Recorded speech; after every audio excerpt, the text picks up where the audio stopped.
discrepancies in the 2023 Kenya Defence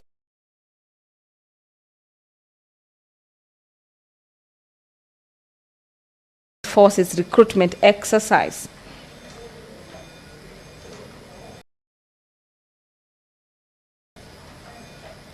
From the Committee on Health regarding the status of health facilities in Kitui County. The Senator for Lamu, Senator Joseph Kithuku, will seek a statement from the Standing Committee on Matters Education regarding the status of the implementation of the Early Childhood Development Education ECDE and Technical Vocational Education Training TVET in Lamu County. The Senator for Lamu has the other statement that he is set to seek this afternoon from the Standing Committee on Matters Health regarding the operationalization of Kiongwe and Mikinduni dispensaries in Lamu County. Closing that chapter for senators, actually 20 senators, is Senator Beatrice Ogola, who is set to seek a statement from the Standing Committee on Matters Labor and Social Welfare regarding concerns of violation. Clerk, read out the first order. Order number 1, administration of oath. Order number 2, communication from the chair.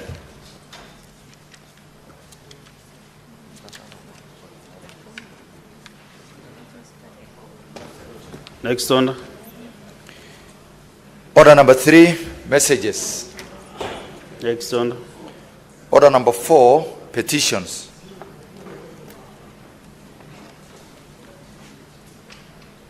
Yes, Senator Rumene.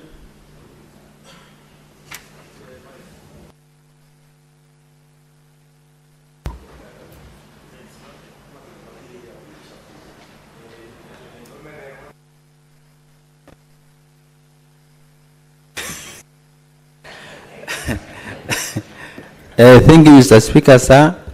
I beg to give notice of the motion that pursuant to Standing Order that 7, the Senate do now adjourn to discuss Senator a definite matter. Senator Rumene, you are standing on a point of order. Because I saw you on the screen, you are on a point of order.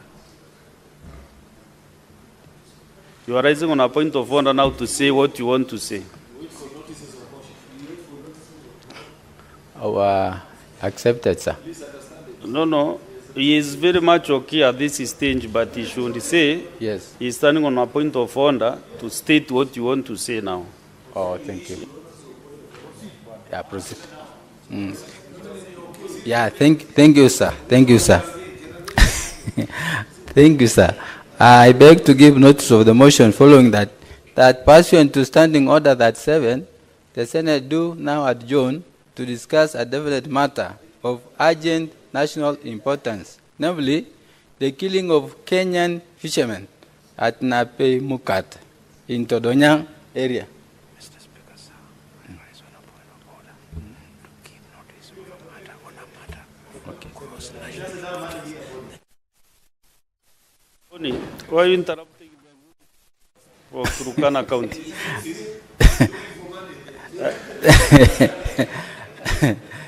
Thank you, Mr. Speaker, sir. I repeat again, I stand in the notice of the motion on a matter of the national concern. Mr. Speaker, sir, I beg to give notice of motion that pursuant to Standing Order that 7, the Senate do adjourn to discuss a definite matter of urgent national important concern, namely the killing of Kenyan fishermen at Nape Mukat in Todanyang area on Saturday, 22nd February 2025, that allegedly left at least 22 Kenyans unaccounted for and 15 boats belonging to Kenyan fishermen stolen. Thank you, Mr. Speaker, sir. Thank you.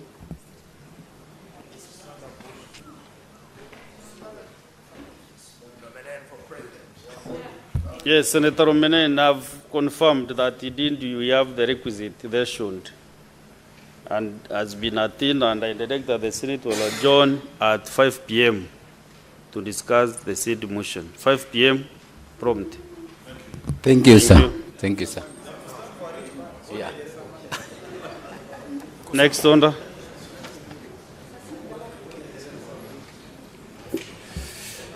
Order number 5, papers. The end of the majority party. What is the point of order, Senator Kisang? Just a minute, Senator Majority Leader. But is it allowed, Mr. Speaker? Maybe point of clarification, not even a point of order. A rich man has just spoken. How can Kisang speak after? This is a... Honorable Speaker, I've heard that you've said the motion of adjournment that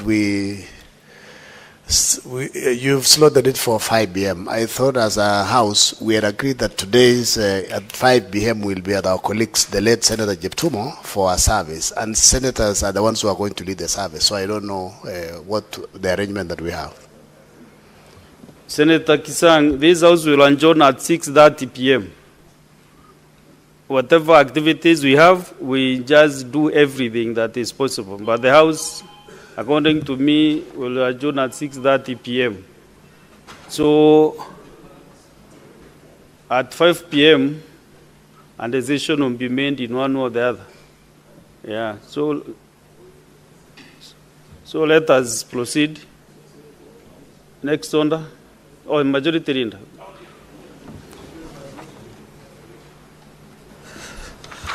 Mr. Speaker, sir, I beg to lay the following papers on the table of the Senate today, Wednesday, the 26th of February, 2025. These are the reports of the Auditor General on the financial statements of Bungoma County for the year ended 30th June 2024. County Executive of Bungoma, County Assembly of Bungoma, County Revenue Fund, County Government of Bungoma, Receiver of Revenue, Revenue Statements, County Government of Bungoma, Bungoma County Assembly Members and Car Loan Mortgage Fund, Bungoma County Youth and Women Empowerment Fund, Bungoma County Education Support Scheme, Bungoma County Assembly Employee Car Loan and Mortgage Scheme Fund, Bungoma County Disaster and Emergency Management Fund,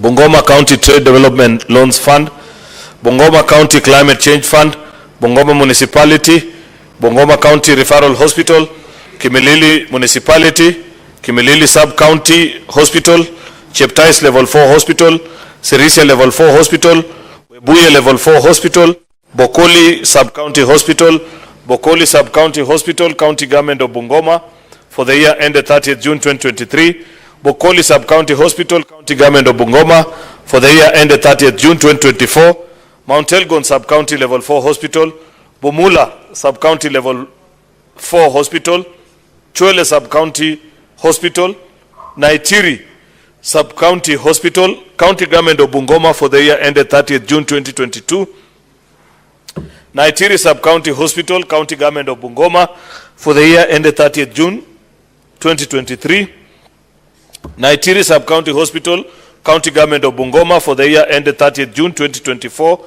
Nzoia Water and Sewerage Company Limited, reports of the Auditor General on the financial statements of Busia County for the year ended 30th June 2024, County Executive of Busia, County Assembly of Busia, County Revenue Fund, Receiver of Revenue, Revenue Statements, Busia County Health Services Fund, Busia County Agricultural Development Fund, Busia County Public Officers Revolving Fund, Busia County Assembly Revolving Fund, Busia County Emergency Fund, Busia County Education Support Scheme, Busia County Cooperative Enterprise Development Fund, Busia County Alcoholic Drinks Control Fund, Busia County Trade Development Revolving Fund, Busia County Climate Change Fund, Busia Water and Sewerage Company Limited. Mr. Speaker, I beg to lay.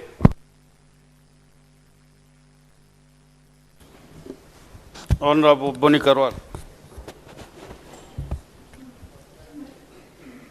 Honorable Senators, we have a delegation visiting from this university.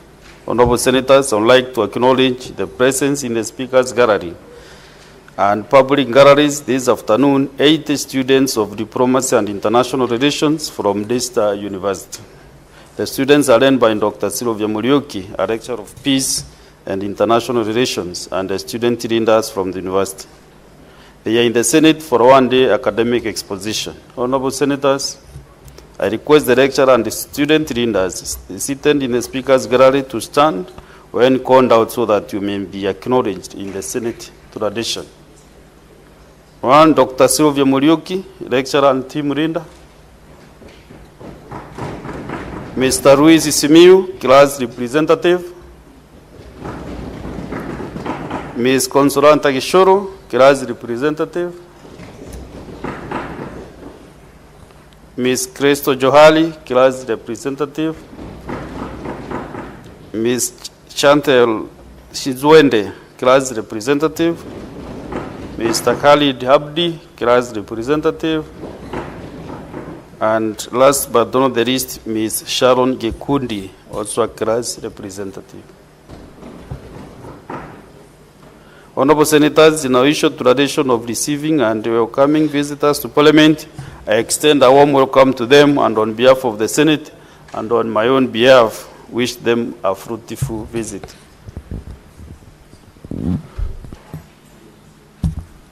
This university is in two counties, in the county of Nairobi and Machakos County. Senator representing Nairobi County.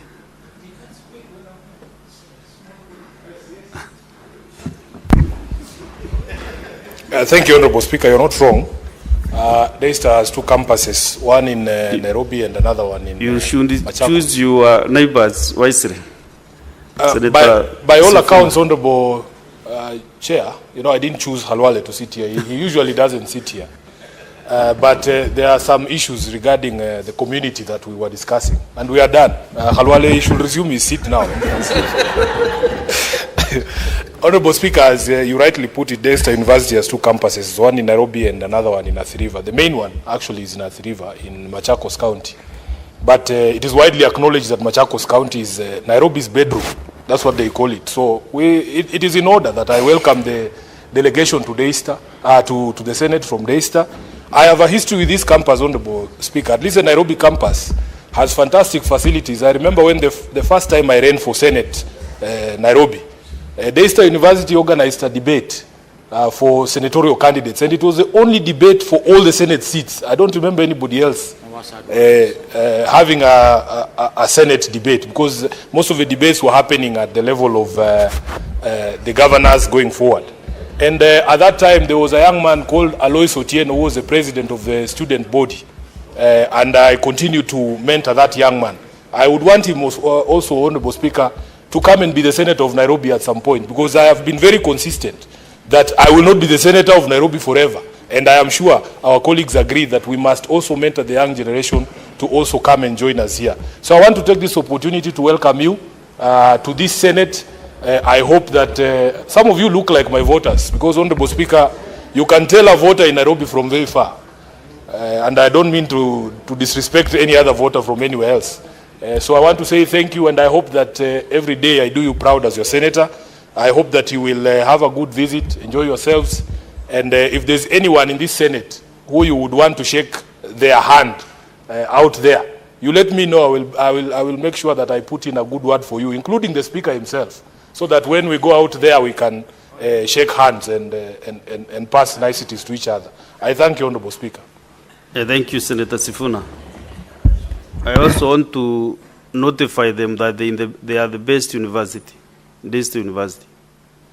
My son went through that university and did international relations and security studies.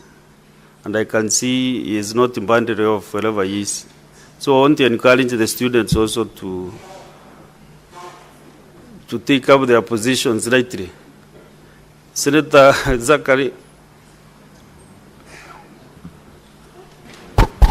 Thank you. Thank you, Mr. Speaker. I felt that after those wonderful remarks that my Secretary General has made about Daystar University, and then you've commented, I also happen to be a beneficiary of Daystar University, because one of my younger sisters who went to school in Daystar when it just started ended up actually being the East and Central manager of Total East Africa. So your university is a good institution, and I hope that you will continue to make sure that Kenya becomes a better country. And I wish you all the best in your education. Thank you, Mr. Speaker. Thank you. Next order.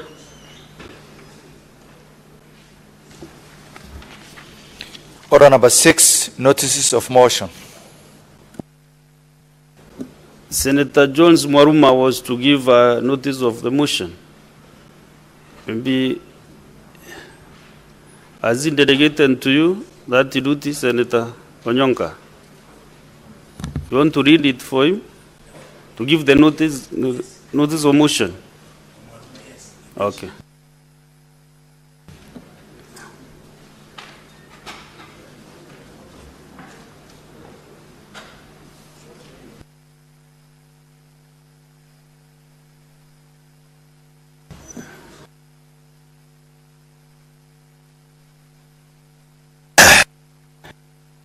Thank you, Mr. Speaker. This is a notice of motion for the establishment of a national teaching and referral hospitals in Kenya.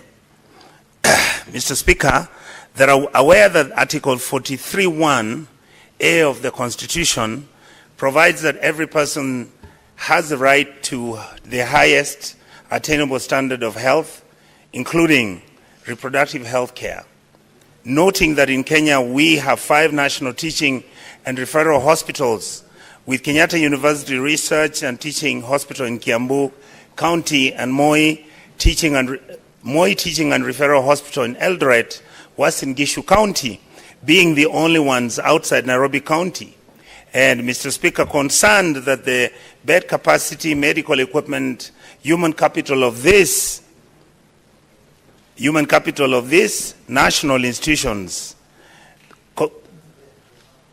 I repeat, Mr. Speaker, concerned that the bed capacity, medical equipment, and human capital of these national teaching and referral hospitals are not sufficient to absorb all the patients seeking specialized treatment, and further concerned that many Kenyans with critical health conditions travel long distances in order to access specialized services in Moi Teaching and Referral Hospital in Eldoret and in Nairobi, where the other 4 national teaching and referral hospitals are located, leading to high cost of travel, augmented disease, and in some cases, deaths on the way.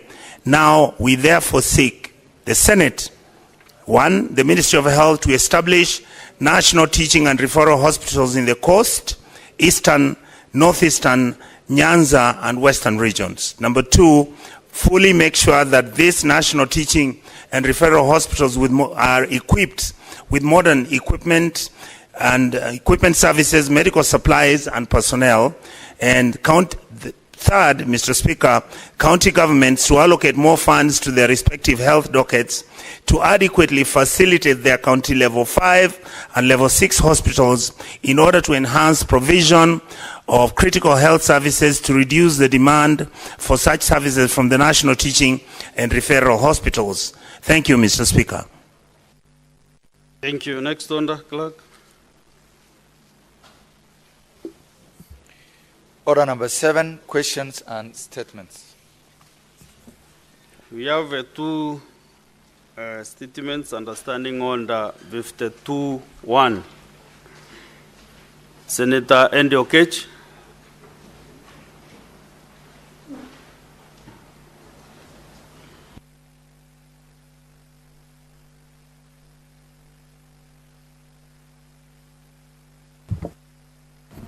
Thank you, Mr. Speaker. This is a statement on the persistent delay by the Kenya Agricultural and Livestock Research Organization, KALRO, in paying staff salaries. Mr. Speaker, sir, I rise pursuant to Standing Order number 52(1) to make a statement on a matter of general topic concern, namely the persistent delay by the Kenya Agricultural and Livestock Research Organization, KALRO, in paying salary. Mr. Speaker, sir, over the past year, KALRO employees across the country have experienced repeated delays in salary payments. Notably, January 2024, salaries were paid on February 16th. April 2024, salaries on May 9th, and May 2024 salaries were paid on June 12th. And then on August 2024, salaries were paid on September 13th. In all these instances, the institution failed to provide any explanation to its employees as to why those delays were necessitated. Mr. Speaker, sir, although there has been no outright default in salary payments, these persistent delays have caused significant inconveniences and hardship.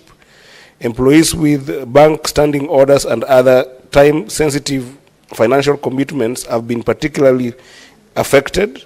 And furthermore, Mr. Speaker, these delays have disrupted personal financial planning, often forcing employees to take loans which accrue interest they would have otherwise avoided. Mr. Speaker, sir, additionally, Carlo has failed to implement the annual salary increments that were due last year without any communication from management. The lack of clarity regarding these increments has further exacerbated employee frustration and dissatisfaction. Mr. Speaker, sir, the combined effort of delayed salaries and an implemented salary increments has had a demoralizing impact on staff morale, particularly among scientists who play a crucial role in conducting applied and adaptive research to address the country's agricultural challenges. Mr. Speaker, sir, it is the fundamental responsibility of every employer, particularly a government institution, to ensure that salaries are paid on time. Mr. Speaker, this obligation is not merely a matter of goodwill. It is a contractual and an ethical commitment that reflects an employer's duty of care toward the employees. And therefore, Mr. Speaker, sir, I call upon Calro to, 1, reform its salary processing system to ensure timely payment of salaries going forward. 2, implement the salary increment as per the agreed terms and condition. And 3, review its communication structure and practices to enhance transparency and accountability. And hopefully the Senate will take notice of this going forward, given that agriculture is devolved. I thank you, Mr. Speaker. Senator Seki.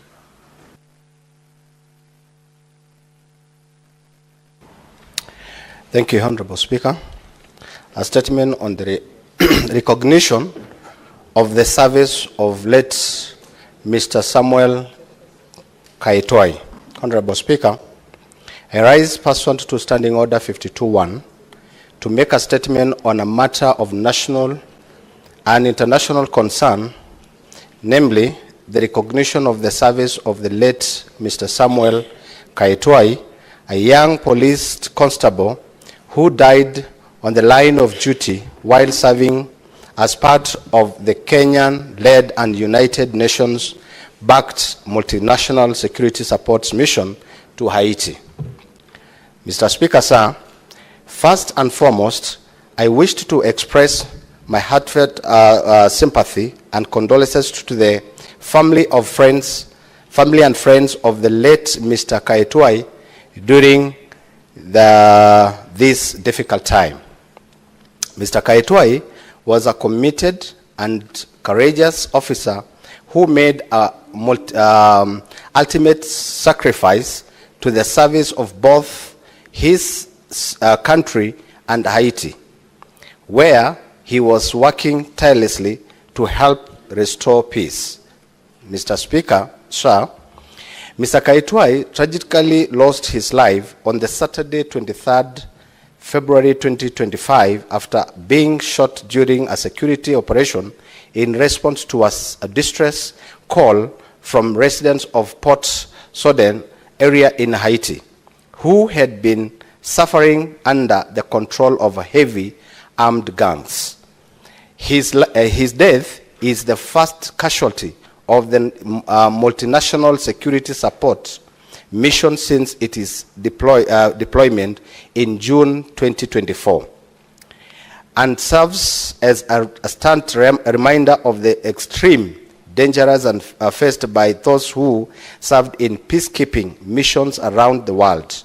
It underscores the urgent and need for enhanced support and protection to those risking their lives for global peace and stability.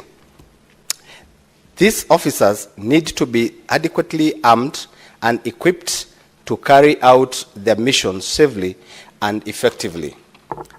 Mr. Speaker, sir, I trust that the government is doing all that is within its powers to ensure the safety and dignity repatriations of the body of Mr. Kaitwai to Kenya.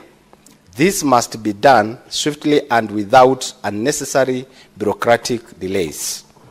Furthermore, I call upon the government to advise reasonably financial assistance, to provide reasonably financial assistance to the bereaved family who have now lost their primary breadwinner. It is utmost importance that the government fulfill its moral obligation to demonstrate the nation commitment to honoring the sacrifice made to the state. Mr. Speaker, sir, I salute the service of this fallen hero. His bravery and ultimate sacrifice will forever be reminded. Thank you, Honorable Speaker. Next on. Oh, no. Still we are under statements. Senator Dr. Mboni Kalwale, what is it you want clarified? The statement was Thank you for the and opportunity, Mr. Speaker. Under 52.1, you know the Yes. standing orders very well. Small clarification. Mr. Speaker, the House will recall that we made a resolution here that gave effect to these young people to go to Haiti. Mr. Speaker, if you allow me, and if you permit, so that we demonstrate respect for life and respect for those ones who are still in the field, we honor this young man with 1 minute of silence, Mr. Speaker. So, Senator Mboni Kalwale, are you giving instructions or you are communicating to the chair to consider? Mr. Speaker, I was bringing it to your attention. Mr. Speaker, it's very sad. If we had had more time to intervene in these statements, Mr. Speaker, I would have asked the government not only to underwrite the costs as requested for the senator. Now you have no opportunity to do that. But Mr. Speaker, I would have asked for full compensation. Can you put the request properly? Yes, so my request, Mr. Speaker, is 2 things. One, if you allow, request the House to observe 1 minute of silence. That's enough. No 2 requests, only one is for this afternoon. So, Honorable Senators, let us stand and observe a 1 minute silence to honor the departed police officer. Wake up the majority leader. We are standing up.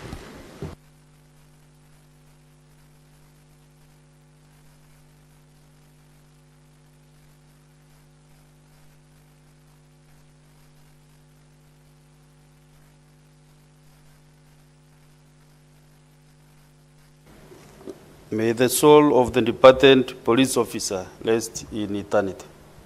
Amen.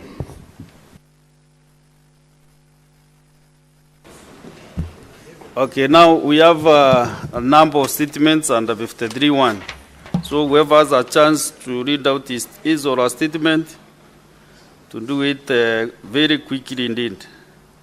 We start with Senator Modigi Alexander.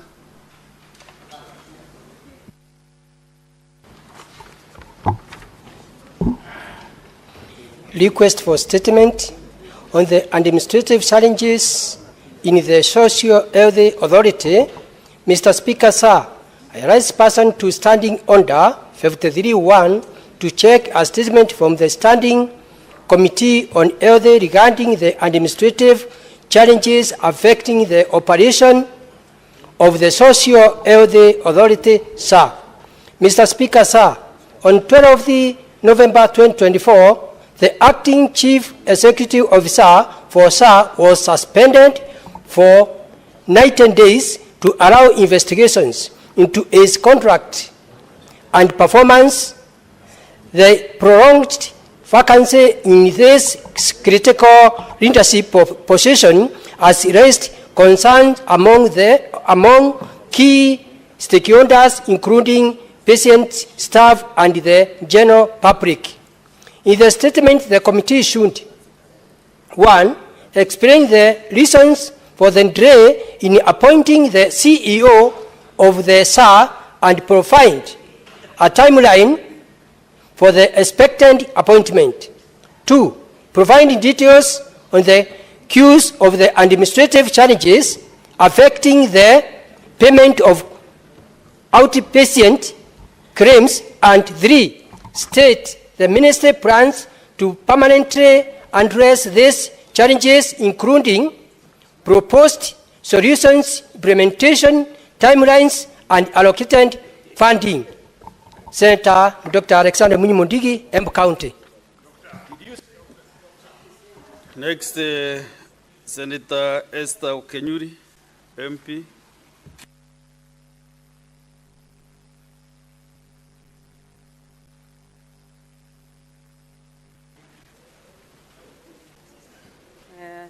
Thank you, Mr. Speaker. Request for statement on allegations of child trafficking in government health facilities and informal clinics. Mr. Speaker, sir, I rise pursuant to Standing Order 53-1 to seek a statement from the Standing Committee on Health regarding allegations of child trafficking in government health facilities and informal clinics. In the statement, the committee should: 1. Provide a detailed report on ongoing investigations into allegations of child trafficking facilitated by staff in government health facilities, particularly addressing allegations that a social worker attached to Mama Lucy Kibaki Hospital has facilitated the sale of multiple children. 2. Outline the disciplinary and legal actions taken against government employees found complicit in child trafficking cases and state the collaborative measures in place between law enforcement agencies, health authorities, and child protection services to dismantle these illegal operations. 3. Provide a status report on the licensing and regulatory oversight of private health facilities, explaining why unlicensed clinics continue to operate unchecked. 4. Submit a list of licensed and unlicensed clinics in Kayole and other identified hotspots in informal settlements, outlining any actions being taken to shut down illegal clinics allegedly involved in child trafficking. And finally, indicate the measures being implemented to ensure compliance with health regulations, as well as the closure of facilities involved in illegal activities. Senator Esther Okenyuri, MP. Thank you. Next, Senator Aminda Kibwana, you have 2 statements. Read them simultaneously. Thank you, Mr. Speaker. Although the CS Health was here, but then there are questions that were not responded very well, and I'll still ask them. The status on the payment of liabilities of the defunct National Health Insurance Fund, NHIF. Mr. Speaker, sir, I rise pursuant to Standing Order 53-1 to seek a statement from the Standing Committee on Health regarding the status of payment of liabilities of the defunct National Health Insurance Fund, NHIF. In the statement, the committee should provide a comprehensive report on all unpaid liabilities of the defunct NHIF, including outstanding claims, pending payments to healthcare providers, and other financial obligations, explaining how these liabilities are being addressed, and number 2, outline a specific timeline for settlement of the said liabilities. I'll read the second one, Mr. Speaker. It's on the criteria used by the Social Health Authority, SHA, to empanel clinical officers. Mr. Speaker, sir, I rise pursuant to Standing Order 53-1 to seek a statement from the Standing Committee on Health regarding the criteria used by the Social Health Authority, SHA, to empanel clinical officers.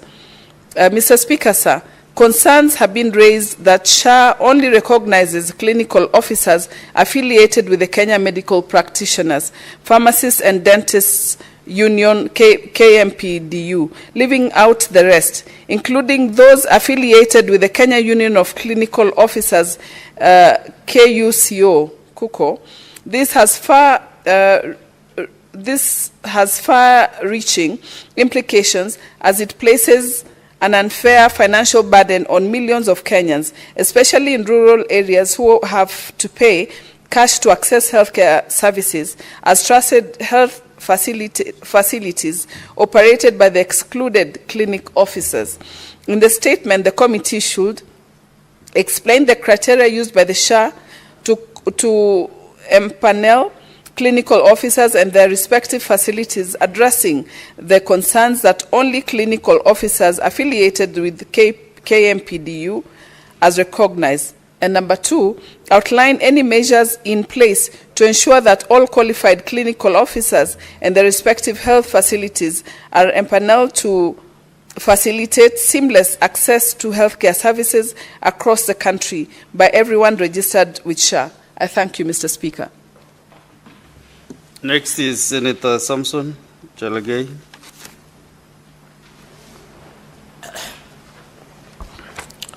Thank you, Mr. Speaker. Sir, request for a statement on the heated verbal exchange and altercation between employee of Kenya Airways KQ and a Nigerian passenger. Mr. Speaker, sir, I raise pursuant to Standing Order 53.1 to seek a statement from the Standing Committee on Trade, Industrialization and Tourism regarding the heated verbal exchange and altercation between the employee of Kenya Airways KQ and Nigerian passenger at Jomo Kenyatta International Airport JKIA on 3rd February 2025. In the statement, Mr. Speaker, sir, the committee should 1. Explain the circumstances that led to the heated verbal exchange and altercation between an employee of KQ and Nigerian passenger at JKIA on 3rd February 2025. Number 2, Mr. Speaker, provide an update on investigations into the matter, explaining what is being done by the government and the KQ to ensure the incident does not cause the airline to be blacklisted or subjected to fines by other jurisdictions. So, Speaker, sir, number 3, report on the allegations by the Nigerian Civil Aviation Authority, NCAA, that KQ has a long-standing pattern of mistreatment towards Nigerian passengers, which could result in a diplomatic row between Kenya and Nigeria. So, Speaker, sir, number 4, explain actions taken by the Kenya Civil Aviation Authority, KCAA, and KQ to ensure airline staff at JKIA and other airports across the country work in a safe and dignified environment. And finally, Mr. Speaker, sir, outline actions being taken to mitigate the potential impact of the incident on the attainment of Kenya Airways KQ strategic objectives as details in its strategic recovery project, named Project Kifaru. I thank you, Mr. Speaker, sir. Next is Senator James Romene.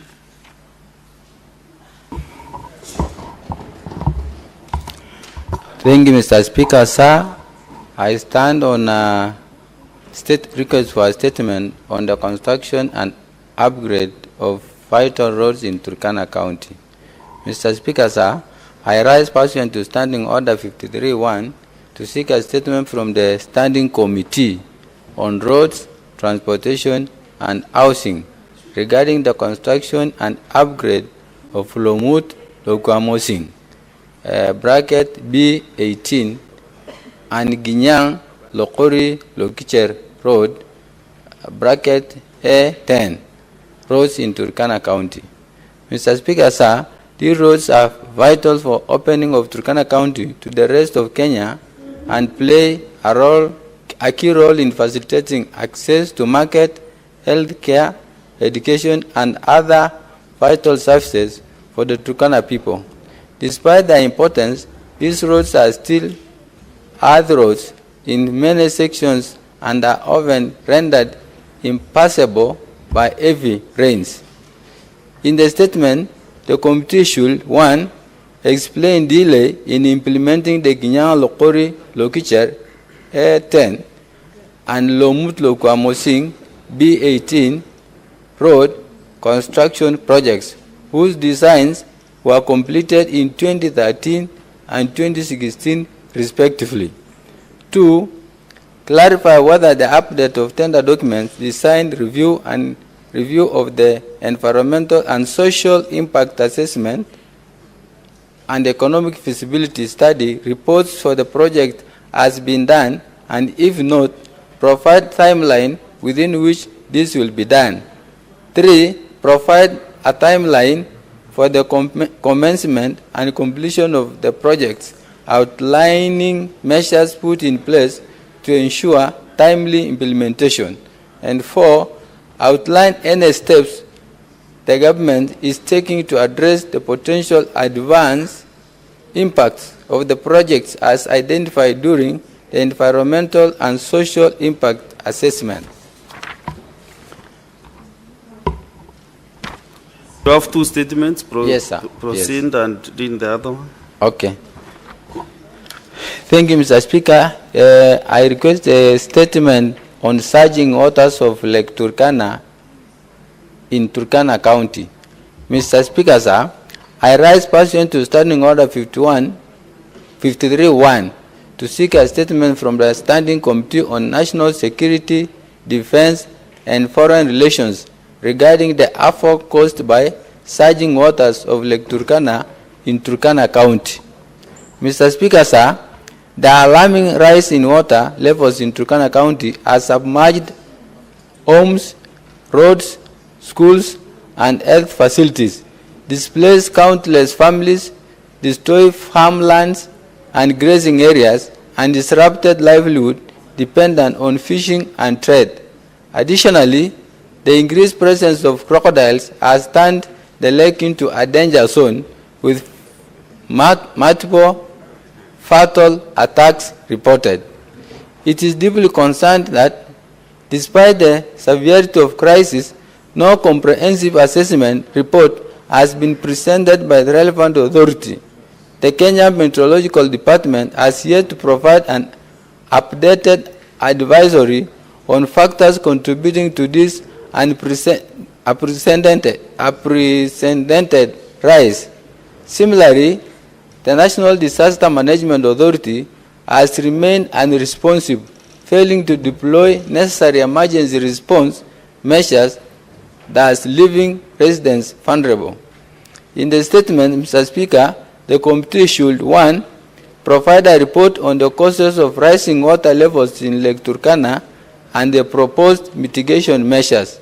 2, direct the National Disaster Management Authority to offer emergency relief, relocation plans, and protective measures for affected persons. And finally, outline the measures in place to prevent future environmental hazard leaks to rising water bodies. Thank you, Mr. Speaker, sir. Okay. Senator Seki Orekanar. Thank you, Honorable Speaker. A request for a statement on recruitment discrepancies in the 2023 Kenya Defence Forces recruitment exercise. Mr. Speaker, sir, I rise pursuant to Standing Order 53-1 to seek a statement from the Standing Committee on National Security, Defense, and Foreign Relations regarding irregularity observed during the 2023 Defense Forces recruitment exercise, particularly affecting Ruben Ngige Modhoni, ID number 36754818, a resident of Ngaimurunya Ward, Kajiado North, Sub-County, Kajiado County. Mr. Speaker, sir, during the recruitment exercise at Ngong Stadium, the complainant was shortlisted and issued with a confirmation letter to report to the recruitment center. However, despite having his biometric and identification documents taken. He has never received any further communication, nor has his identification card been returned. In the statement, the committee should provide a list of candidates by name, nationality, nationality card, home county, and sub-county who were selected across all recruitment centers during the 2023 National Recruitment Center in the country. Obtain and review the final list of successful candidates who have completed training at the Defense Academy, including details of their respective posting.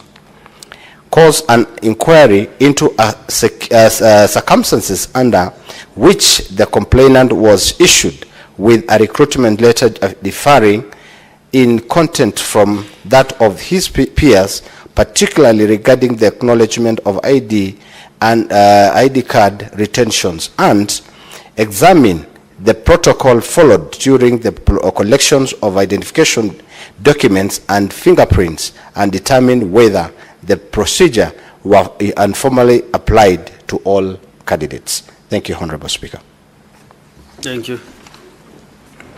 The statement by Senator Milaj Abdullahi, she has delegated that responsibility to Senator Minda Kibwana, and also Senator Geduku has done the same to Senator Minda. So Senator Minda Kibwana, you read the statements, one statement for Senator Miraj, and the two statements for Senator Joseph Geduku.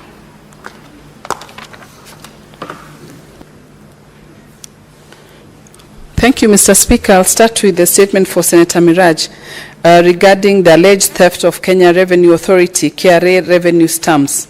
Mr. Speaker, sir, I rise pursuant to Standing Order 53.1 to seek a statement from the Standing Committee on Finance and Budget regarding the alleged theft of 9,686,358 excise duty stamps from the custody of the Kenya Revenue Authority, KRA.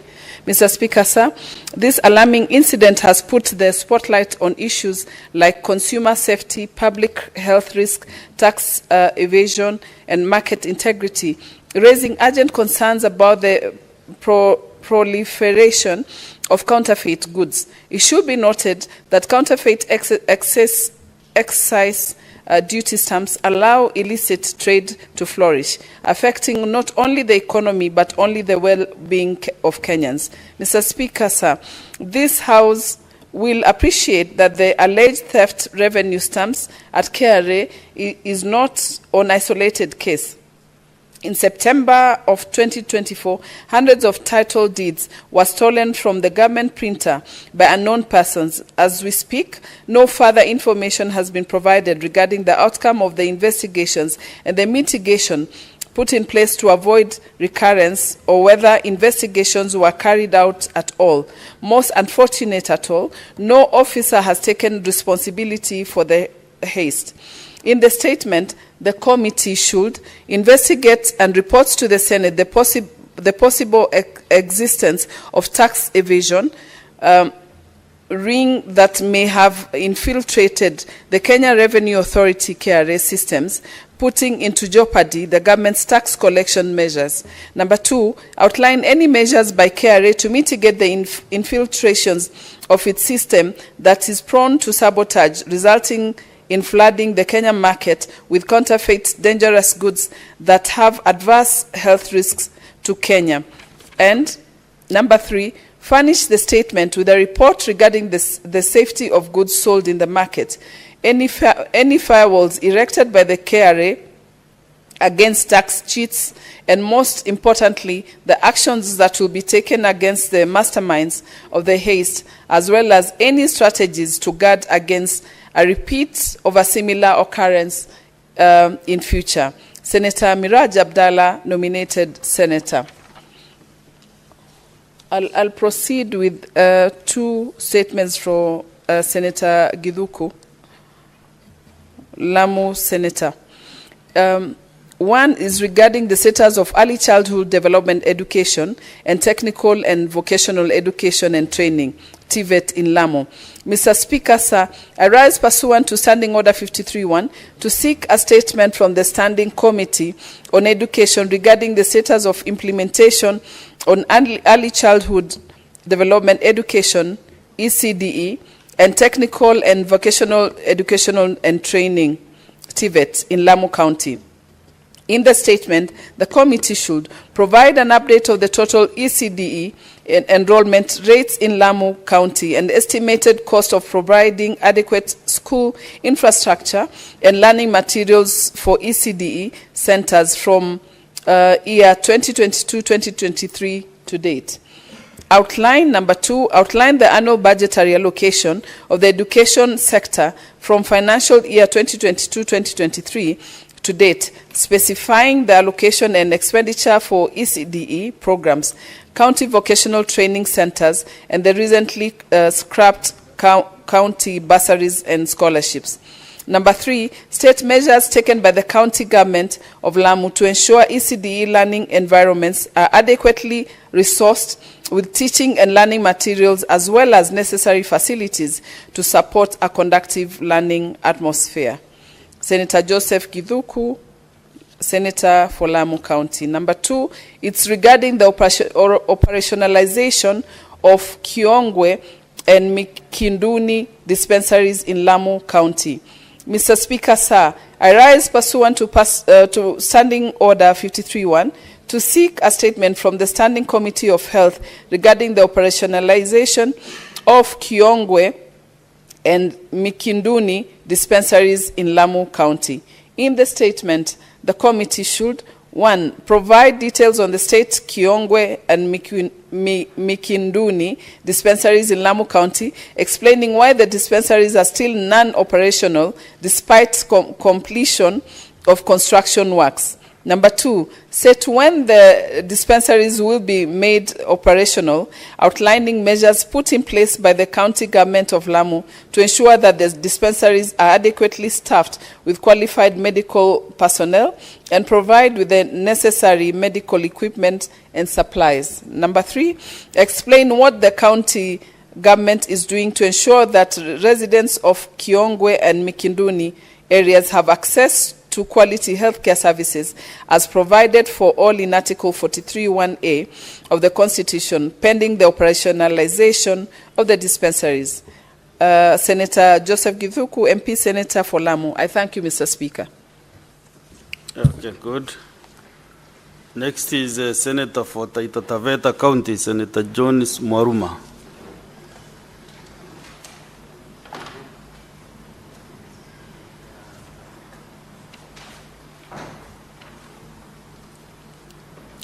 Thank you, Mr. Speaker, sir. Please allow me to seek this statement on behalf of Senator Mwaruma. Okay, proceed. Senator Mwaruma has 2 statements. 1, requests for a statement on the status of compensation for victims of human-wildlife conflict. Mr. Speaker, sir, I rise pursuant to Standing Order 53.1 to seek a statement from the Standing Committee on Lands, Environment and Natural Resources regarding the status of compensation for victims of human-wildlife conflict in Taita Taveta County. Mr. Speaker, sir, during a ceremony held on 12th July 2023 at Voi in Taita Taveta County, the then Cabinet Secretary for Tourism and Wildlife, Honorable Penina Malonza, announced that the government had released Kenya shillings 908 million to compensate victims of wildlife-related accidents across the county. In the statement, the committee should, 1, provide a report on all claims concerning human-wildlife conflict from 2014 to date, including details on the nature of claims, incident dates, claim submission dates, amounts claimed, and payment dates, while also clarifying on the disbursements of Kenya shillings 51.1 million allocated to 350 victims from Taita Taveta County. Specify the standard duration of claim settlement and outline measures to be taken against the Kenya Wildlife Services if payments exceed the stipulated period. Number 3, present an update on all payment and pending claims, reasons for non-payment, and the expected timelines for settling outstanding claims. And number 4, provide a status report on the Kenya shillings 322 million previously promised to settle claims dating back to the 1990s and the progress of the Wildlife Compensation Insurance Program, highlighting the annual budget allocation for compensating victims of human-wildlife conflict. Senator Jonis Maruma, MP, Senator for Taita Taveta County.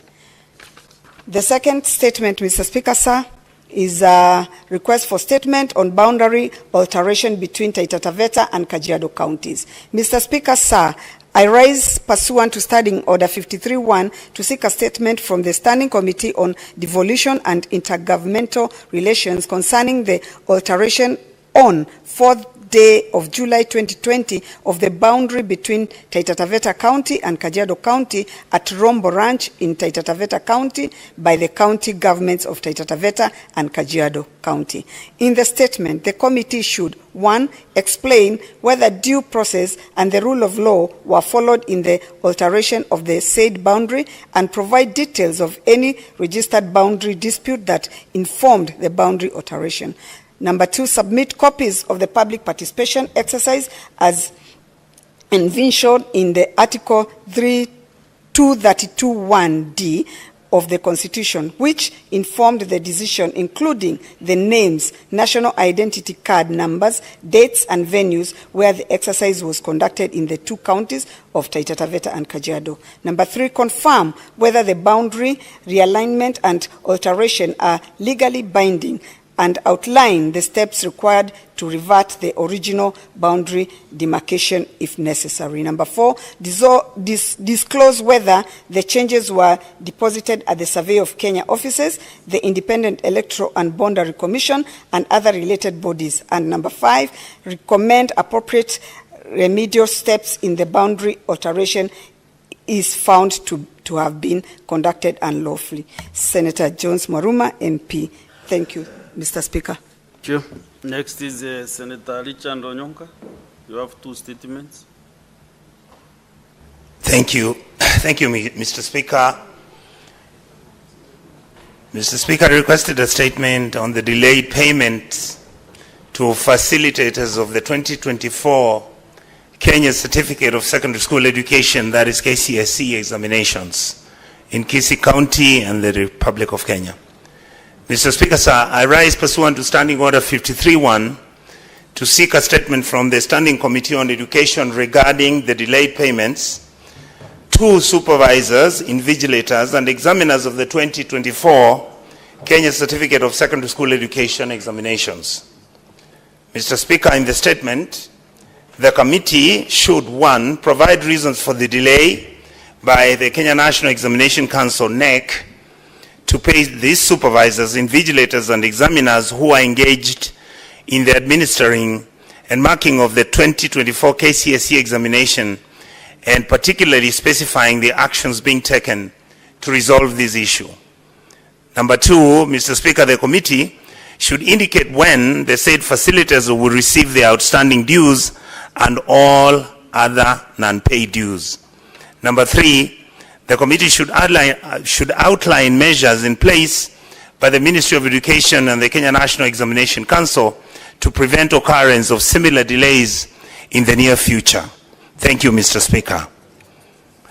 Mr. Speaker, my second statement on is a request for a statement on the status of pension schemes for all former employees of the Kenya Pyrethrum Board, Kenya Medical Research Institute, and all other state corporations. Mr. Speaker, I rise pursuant to Standing Order 53 to seek a statement from the Standing Committee on Labor and Social Welfare regarding the status of pension schemes of former employees of the Kenya Pyrethrum Board, the Kenya Medical Research Institute, KEMRI, the Technical University of Kenya, Kenyatta National Hospital, and other state departments and corporations. Mr. Speaker, sir, it is imperative that the government fulfills its obligations to retirees of our country who have dedicated their service to this nation.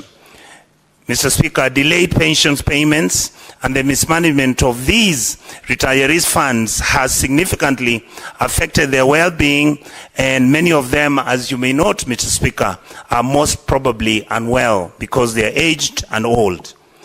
Number two, Mr. Speaker, I would want the committee to clarify the pension management framework of former employees of all state departments and corporations, including some of the defunct corporations, indicating whether these schemes are now fully funded or not, and addressing any ongoing disputes which may be taking place right now.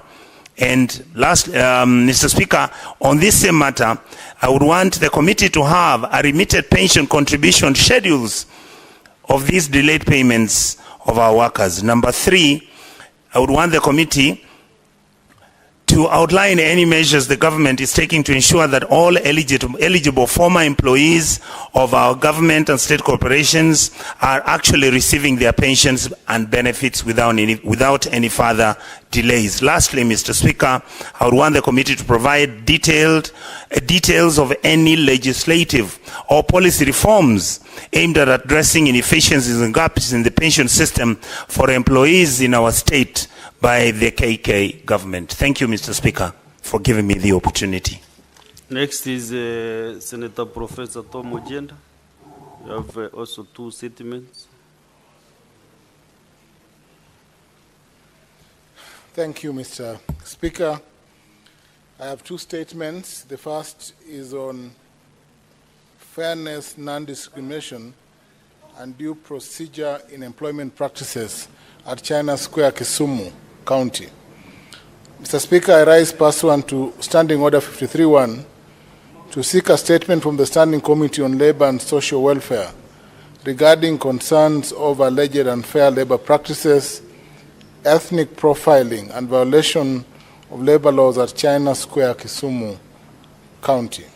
Mr. Speaker, while investment in Kisumu County is encouraged, all businesses must comply with the law and uphold fair labor practices, ensuring that employees are treated with dignity, equity, and due process in recruitment, termination, and career progression. In the statement, the committee should, 1, provide information on the number of employee complaints received by the Ministry of Labor and Social Protection from China Square, Kisumu, since its establishment and how they've been addressed. 2, confirm whether the ministry has investigated the alleged labor rights violations at China Square, Kisumu, and provide details of their findings. 3, highlight any steps taken to ensure that China Square adheres to the Employment Act 2007, particularly regarding fair treatment, lawful termination, non-discrimination, and promotion of employees. 4, explain the mechanisms in place to protect affected employees from retaliation and ensure that their grievances are fairly resolved. And lastly, state the measures the government is taking to prevent similar labor rights violations by foreign-based businesses operating in Kenya. Mr. Speaker, my second statement is on Miwani Sugar Company and the payment of outstanding salary arrears to workers.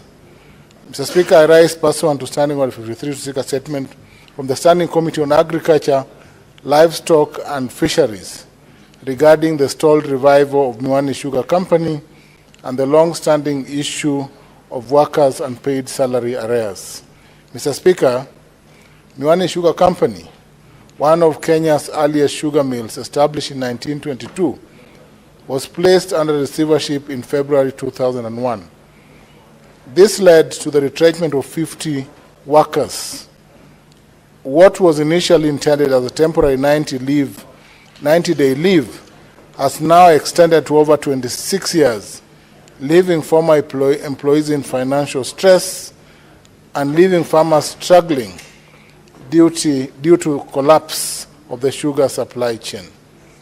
Despite multiple plans to revive it, protracted legal battles over land ownership, government inaction, and lack of investment have stalled any meaningful progress.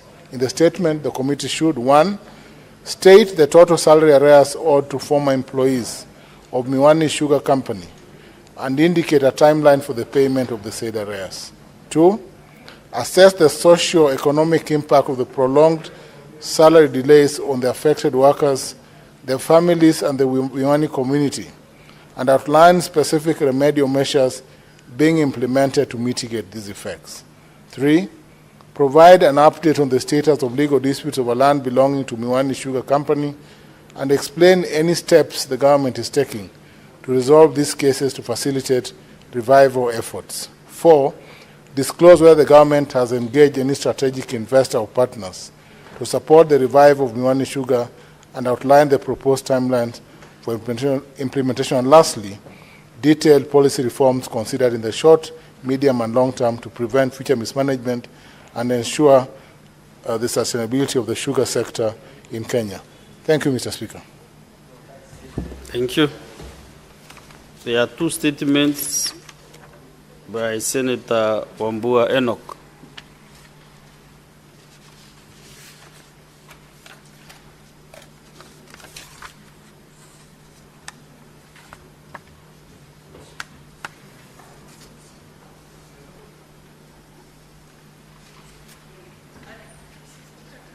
Yes, Senator Beatrice.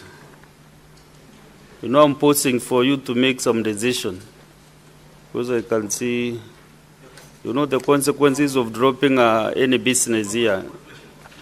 You made a resolution in Naivasha. Proceed.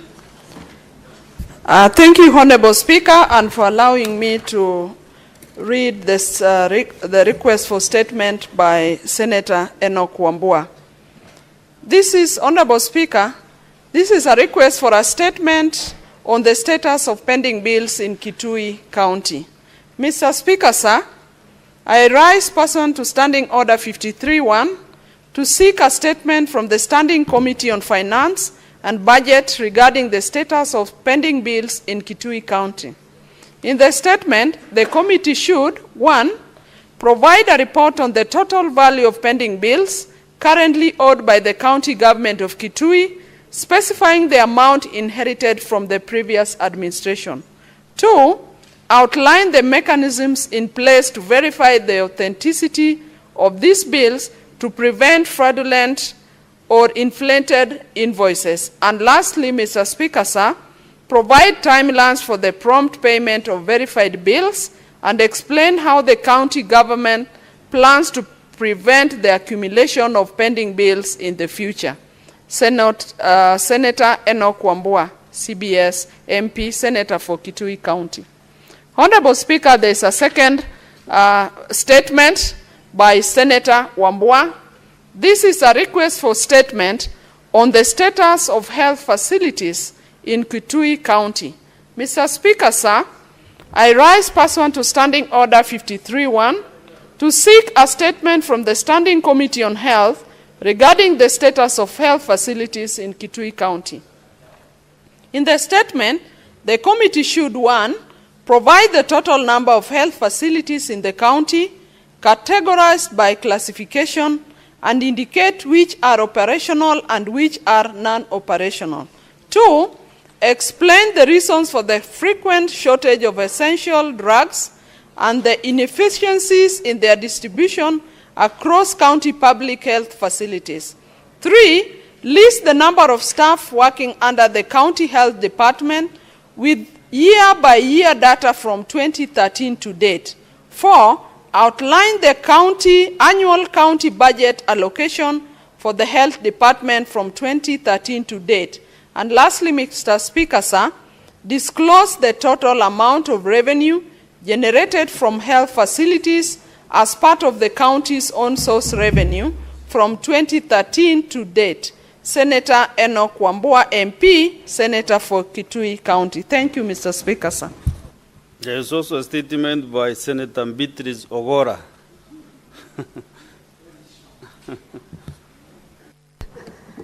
I thank you once more, Mr. Speaker, sir. This is request for a statement on violation of the 1/3 rule on public servants' salaries.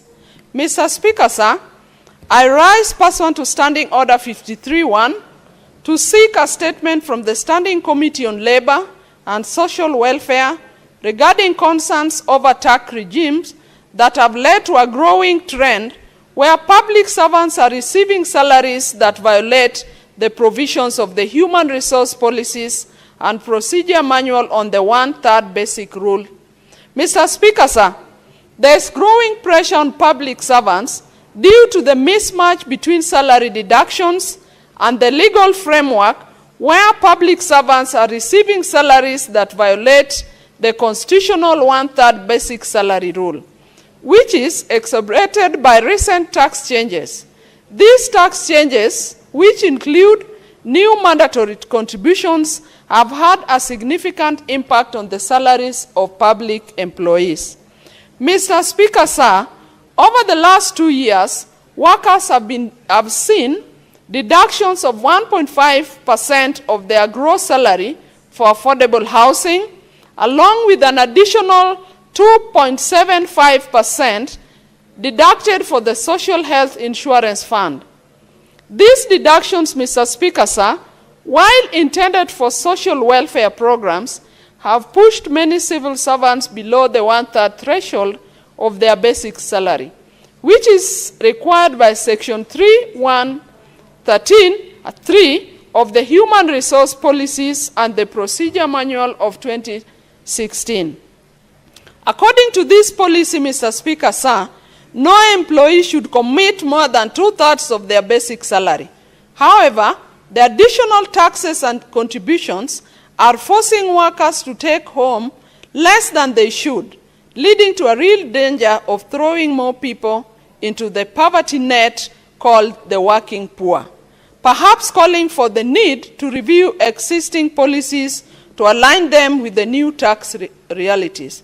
Mr. Speaker, sir, in the statement, the committee should, 1, state any measures the Ministry of Labor and Social Protection and Public Service and Human Capital Development have taken to safeguard the financials as well as the psychological well-being of all public servants, including county government workers, whose financial plans are adversely affected by the taxes and levies on salaries that have remained unchanged. And 2, explain the plans in place to cushion police officers, teachers, and all government employees against probable disciplinary actions as a result of being seen to have violated the 1/3 salary threshold as required by the Employment Act. And lastly, Mr. Speaker, sir, state any plans by the ministry to review the existing policies to align them with the new tax realities. Thank you, Mr. Speaker, sir. So, honorable senators, I want to put the question on the number 8, and then I come back to give a few members to give comments on the statements. So, clerk, next order. Order number 8, motion. Variation of the resolution of the Senate on the report of the Committee of Powers and Privileges on the conduct of Senator Gloria Orwoba, MP. So, honorable senators, this matter does not concern counties, and therefore it is a question shouldn't be put. But then, clerk, can you confirm whether you have quorum? It is nowadays a requirement.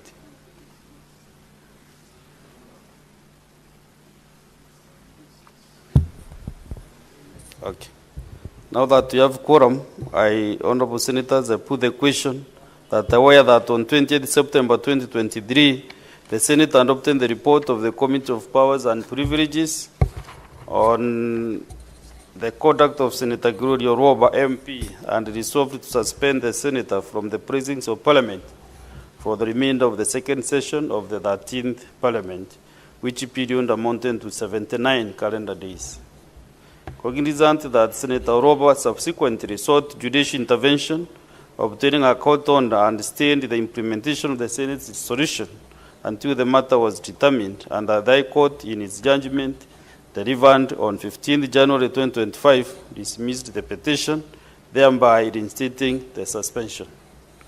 Considering that Senator Orwoba has shown a considerable level of remorse, and that following the communication by the Speaker on Wednesday, 12th February, 2025, on the implementation of the resolution of the Senate, on the report of the Committee of Powers and Privileges on the conduct of Senator Ngururia Oroba MP, the Senator was apologetic for her conduct. Now, therefore, pursuant to Section 17(3)(d) and G of the Parliamentary Powers and Privileges Act, the Senate resolves to vary its resolution made on 28 September 2023, suspending Senator Oroba from the Senate and precincts of Parliament for 79 calendar days, and reduces the suspension period to 30 calendar days, commencing 12th February 2025 to 13th March 2025, after which the Senator shall be allowed back to the Senate and the precincts of Parliament on the terms resolved by the Senate on 28th September 2023. Will as many as of that opinion say aye? Aye. Will as many as of a contrary opinion say nay? The ayes have it. Now we go back to a few comments. We start with the Deputy Minority Whip, Senator Sifuna Edwin, Watenya. Thank you very much, Honorable Speaker. Allow me to make brief comments on the statements by Senators Hamida and Senator Mundigi regarding the challenges facing the SHA rollout of the new Social Health Insurance Fund. Honorable Speaker, you can see that despite the fact that the Cabinet Secretary for Health was here in the morning, questions to continue to abound. And Honorable Speaker, while she was here, after I had made my comments, and you know the rules of this House don't allow us to speak twice on the same issue, my phone was inundated by messages from these Universal Health UHC workers. Because as you know, Honorable Speaker, after the Gen Z movement, my number is now a public number. It was disseminated to just about everyone in the country. Honorable Speaker, out of the more than 500 messages that I got, I distilled the three issues from what those UHC workers were telling me. And these are matters that I think the committee now has to have a very intimate session both with the leadership of the ministry and even these UHC workers themselves, Honorable Speaker, so that we get to the bottom of these matters. Number one, it is the opinion of these UHC workers that the Cabinet Secretary for Health, Deborah, might have misled this House on the question of whether all UHC workers have actually been put on permanent and pensionable basis. That in fact, Honorable Speaker, she only, or the ministry only confirmed the people working, or the UHC workers at the national hospitals, and that in fact 8,572 of those UHC workers are still on contract for the last 5 years. Honorable Speaker, this is a matter that the committee must get to the bottom of and report to this House. Number two, Honorable Speaker, it emerged that UHC nurses have been on strike for 3 weeks, Honorable Speaker, demanding to be put on similar terms to their colleagues who are working in these national institutions. And Honorable Speaker, they are saying that the ones who are not put on PNP, although they do the same work, in fact they face the same workload, they are being paid up to a quarter of what their colleagues are earning because of the status. Honorable Speaker, they also told me that they have not been paid gratuity since the days of Corona in 2020. These are the messages that I received on my phone. And I'm hoping, Honorable Speaker, that when the committee sits down to deal with these questions from Senator Hamida and Senator Mundigi, that they will deal with this issue. Lastly, Honorable Speaker, I could also discern from those messages that the UHC workers are saying that there was a supplementary budget that was passed in the National Assembly for absorption of UHC workers. They just want to know, where did that money go? And unfortunately for me, Honorable Speaker, I had already spoken and I didn't get opportunity to ask that question directly to the CS.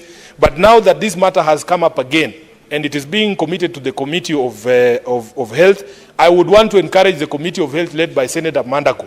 Let him invite these UHC workers in the same room as the Cabinet Secretary, because, Honorable Speaker, the only way to get to the bottom of the truth when there is blame game, and they're also saying they're tired of the blame game between the government of Kenya, the ministry, and all other players. Can we have all these people in one room with the minister and let them get to the bottom of these issues? I thank you, Honorable Speaker. Senator Wakoli David. Members, just under 2 minutes, kindly, because there are so many members who want to make comments and there is also some business to transact. In the next 10 minutes, we should be through with this, the comments. Thank you, Honorable Speaker, for this moment you've given for me to equally ventilate on the weighty matters as have been discussed by our able Minister for Health. Honorable Speaker, I want to concur with members that the UHC matter has been a thorn in the flesh of Kenyans for over now 10 years. And every time this matter arises, Honorable Speaker, we always see the Council of Governors and the Executive, the Ministry of Health, hold up in meetings discussing matters of UHC, and when things bubble out and get out of hand, then the Senate is called to mediate and get a solution. Time is up, Honorable Speaker, that the Senate takes its position to stamp its authority and demand that when matters dealing with devolution are being discussed at a meeting called a summit, we need our witnesses there so that we don't end up looking like morticians in the entire process. We need to be servants of the people who mediate a process with finality, with expectations that can be met, and not this merry-go-round that we see here today, Honorable Speaker. The matters of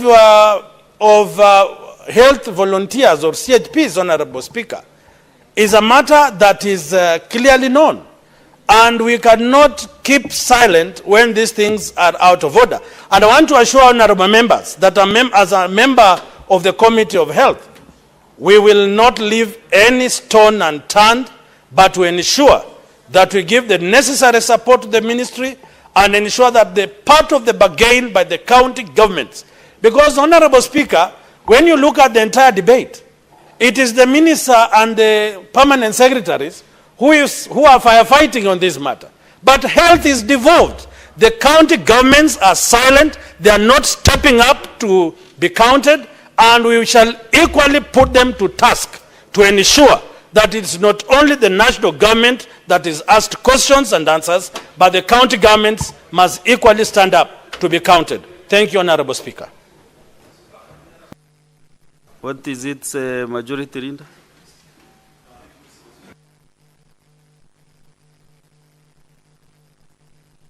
Give him the mic. Mr. Speaker, I beg for your indulgence. I noticed that earlier when our colleague Senator Lomonen did request that we have an adjournment motion, you slated it for 5 o'clock. But I want to bring it to your attention that at 5 o'clock we have a service at the home of our departed colleague, Senator Cheptumo, where many of our colleagues will be going to. Therefore, I want to plead with you, Mr. Speaker, understanding order number 1, if you could vary that decision, so that perhaps we can start at quarter past 4, possibly, so that by around 5 when we finish, many of our colleagues, then we can join the rest of our colleagues who are already gone to Senator Cheptumo, the late Senator Cheptumo's home for that service. So I want to plead with you, Mr. Speaker, that you allow us, if you so permit, that we begin discussing the adjournment motion by Senator Lomonen at 4:15. I thank you, Mr. Speaker. Majority Leader, I'm somehow convinced that I should give that leeway. So at exactly 4:15 p.m., we will adjourn the House now to discuss the motion which was brought forth by Senator Romenen James. 4:15 p.m. So you shouldn't be around because you are the mover of the motion. Then at 5, we will see whether maybe the House can be adjourned because of the prayers at our colleagues' house. So next is Senator Boni. You have really tried to catch my eye many times. You are on the list, but I can see, I don't know whether you have a very burning issue that you want to put on the statements. Mr. Speaker, within 2 minutes, kindly, 2 minutes. The issue raised by Senator Hamida is very important on share and universal healthcare, Mr. Speaker. Mr. Speaker, the committee must put the minister to task. The money owed to NHIF, and which is the reason why private hospitals have cut services to the public, putting their lives at great risk, Mr. Speaker, is a mere 19 billion shillings, 9 billion which the minister has paid, 10 billion is pending. It is quite possible in 1 week. The money that the government wastes on teas in offices, on decorating offices with flagrant flowers, can be stopped for a week and utilized to pay off these hospitals so that the services can continue, Mr. Speaker. Mr. Speaker, equally, the minister must be put to task. Yes, she has said they have increased the money they pay as share towards ICU from 4,600 now to 28,600. The minister is a doctor of medicine. She knows, or she ought to know, that to be in ICU, you will be lucky if less than 200,000 is spent on you. So a paltry 28,000 shillings cannot make a difference, Mr. Speaker. Mr. Speaker, the matter raised by Senator Cherargei about the employees of KQ, again, we must put the ministry under pressure. I remember, Mr. Speaker, not so long ago, the Speaker of the National Assembly, Senator Wetangula,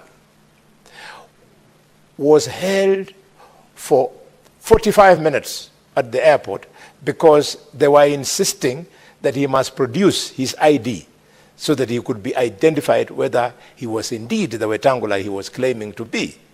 Mr. Speaker, these are the PR issues that our KQ staff requires to be trained so that their emotional intelligence is grown. And finally, Mr. Speaker, the matter raised by Senator Seki about the discrepancies on the recruitment of members of staff in the Kenya Defense Forces. Again, we must insist and we must be told the composition, county by county, region by region, ethnic community by ethnic community in the KDF, Mr. Speaker. Mr. Speaker, this is very sensitive finishing because we are coming heels from the ruling by the High Court, which found that in the Kenya Revenue Authority, there were only 2 communities that are favored for employment. These same problems is still in the Kenya Defense Forces. We want our young people to enjoy service to the nation. I thank you for the chance, Mr. Speaker. Senator Beatrice Akinyi Ogora. Honorable Speaker, I rise to support the statement by the Senator for Kisii, Senator Richard Onyonka, that is concerned about the delayed payments to facilitators of the 2024 Kenya Certificate of Secondary Education examination. Honorable Speaker, we are all products of teachers. Honorable Speaker, even as you sit there, if there were no teachers in your life, you probably would not have been the Speaker today. I support this statement because, Honorable Speakers, teachers sacrifice their holidays when they go to mark exams. When the exams have been marked, Honorable Speaker, the whole country celebrates the work and the sweat of teachers who have stayed away from their families for weeks over the December holidays as they mark exams. Honorable Speaker, there must be some planning by the Kenya National Examination Council that you cannot engage teachers if you are not ready with their payments, Honorable Speaker. Honorable Speaker, you will also feel very sympathetic to our teachers on the environments where they stay over the marking period. A number of times they stay in schools, they sleep in dormitories where their children also sleep during school holidays.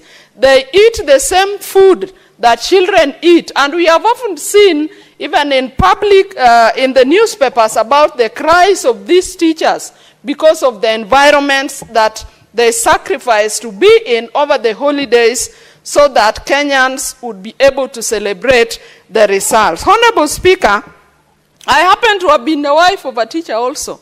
And over the holiday, me and my children, and that is all to the families of teachers, whether they are madam teachers or male teachers, that their families sacrifice over this period. Honorable Speaker, I support that this must be looked into. It cannot be that in this country's teachers continue suffering over their rights. The facilitators must be paid, Honorable Speaker. And as they are engaged in future, Honorable Speaker, there must be a commitment that the monies that they will be paid is ready even before they start on the exercise, Honorable Speaker. As I support, Honorable Speaker, I also want to support the statement that has been brought by Senator Ojienda over the mistreatment and labor. Senator Felix Tobiko. Thank you, Mr. Speaker. Mr. Speaker, I wanted to contribute to the statement that was brought by Senator Seki on the most unfortunate demise of Samuel Kaitwai, an officer who was with a team of police officers who were at Haiti. Mr. Speaker, this very young man, less than 30 years old, has left a very young family, Mr. Speaker, and he was the only breadwinner of the family. Mr. Speaker, we thank the government for coming out openly about the loss of this officer. But, Mr. Speaker, for Kenyans to appreciate the role these people have played, our officers have played in peacekeeping missions, we call upon government to support this family. The family has, he had left a house that he was building. He has left very young kids, Mr. Speaker, and we ask for this family to be supported. Mr. Speaker, because I can see the light has gone off, Mr. Speaker, I also needed to mention, because I have been mentioning at the floor of this house, there is even no road to go to the home of this young man, who is my relative and he's my neighbor, Mr. Speaker. Can the road even be graded so that we are able to go and give this young officer a decent burial, Mr. Speaker? Let the government even just do grading of the road from KAG going to Naserian, Mr. Speaker, because there is no road. Mr. Speaker, this is the embarrassment that we face every day, to be associated with bad roads, bad infrastructure that needs to be addressed. Mr. Speaker, those who will carry that body to that place, I don't know whether they are going to fly, but we don't have a road. Is it a county road or a national road?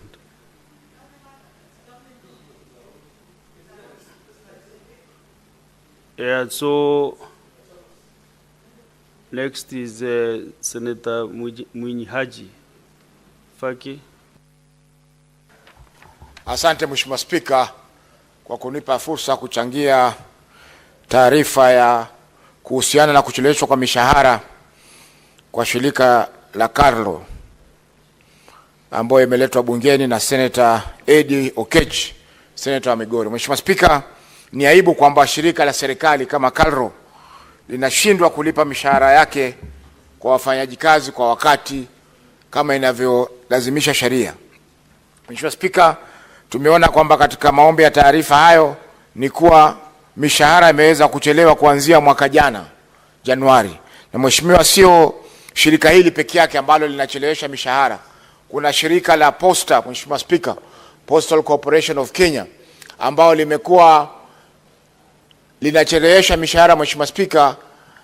Nikizungumzia hivi sasa, mshahara wa mwisho ambao walilipa ulikuwa ni mshahara wa mwezi wa 8 mwaka 2024 kwa wafanyakazi wake. Kwa hiyo Mheshimiwa Spika, ni aibu mashirika kama haya kuendelea kuaibisha serikali wakati wale ambao wako katika mamlaka ya mashirika haya wanashindwa kulipa mishahara ya wafanyakazi ambao wanajitolea kufanya kazi kuanzia tarehe 1 mpaka tarehe 30. Mheshimiwa Spika, ningeomba kuwa katika kuchunguza masuala haya ya KALRO ijumuishwe pia shirika la posta, ili wao pia waweze kuja kujieleza hapa ni kwa nini wanachelewesha mishahara ya wafanyakazi wao kwa muda wa miezi 4 au miezi 5. Vile vile pia pesa za pension, pesa za madeni ambao wako nao wafanyakazi hazipelekwi kwa wakati. Mheshimiwa Spika, pia ningependa kugusia tu masuala ya afya ambayo yamekuja katika taarifa iliyoombwa na Senator Kitui. Mheshimiwa Spika, afya ni muhimu. Wiki iliyokwisha mimi pia nilileta swala la afya kutoka katika kaunti ya Mombasa, na natumai kwamba kamati husika inaongozwa na Senator Mandago itaweza kulivalia njuga swala hili, kwa sababu afya ndio maisha ya watu wetu. Mheshimiwa Spika, ikiwa huduma za afya zimedorora, wananchi hawezi kupata huduma za afya katika kaunti zetu, Mheshimiwa Spika, hiyo itakuwa ni kurudi nyuma na itakuwa sio sawa kwa maendeleo ya nchi yetu. Mheshimiwa Spika, kuna wengine wanasema kwamba hizi huduma za afya kwa vile zimelemea kaunti zetu, afadhali ziregeshwe kwa serikali kuu, ambayo hiyo pia itakuwa, Mheshimiwa Spika, ni kinyume na ugatuzi. Minute again, we can utilize it kwa Senator Basshek. Thank you, Honorable Speaker. Honorable Speaker, I want to contribute to Honorable Senators Onyoka's statement that I agree with him that every county must have a national referral hospital. Honorable Speaker, especially in areas that I mentioned, Wajir and Mandera is almost 1,000 kilometers from Nairobi, and the roads are just very bad status. Honorable Speaker, I think that what he has said. Tabas, it's now 4:15, so you know we are agreed on what to do at 4:15. So, Senator Romenen, can you move the motion?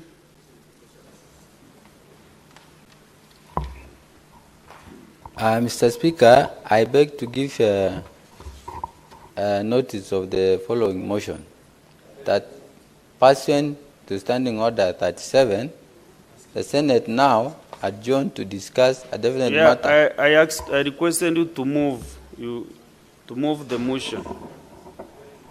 Okay, I beg now to move the motion, Standing Order 37, the Senate now adjourned to discuss a definite matter of national importance, namely the killing of Kenyan fishermen and Mukat in Todonyang area on Saturday, 22nd February 2025, that allegedly left at least 25 Kenyans unaccounted for and 15 boats belonging to Kenya fishermen stolen.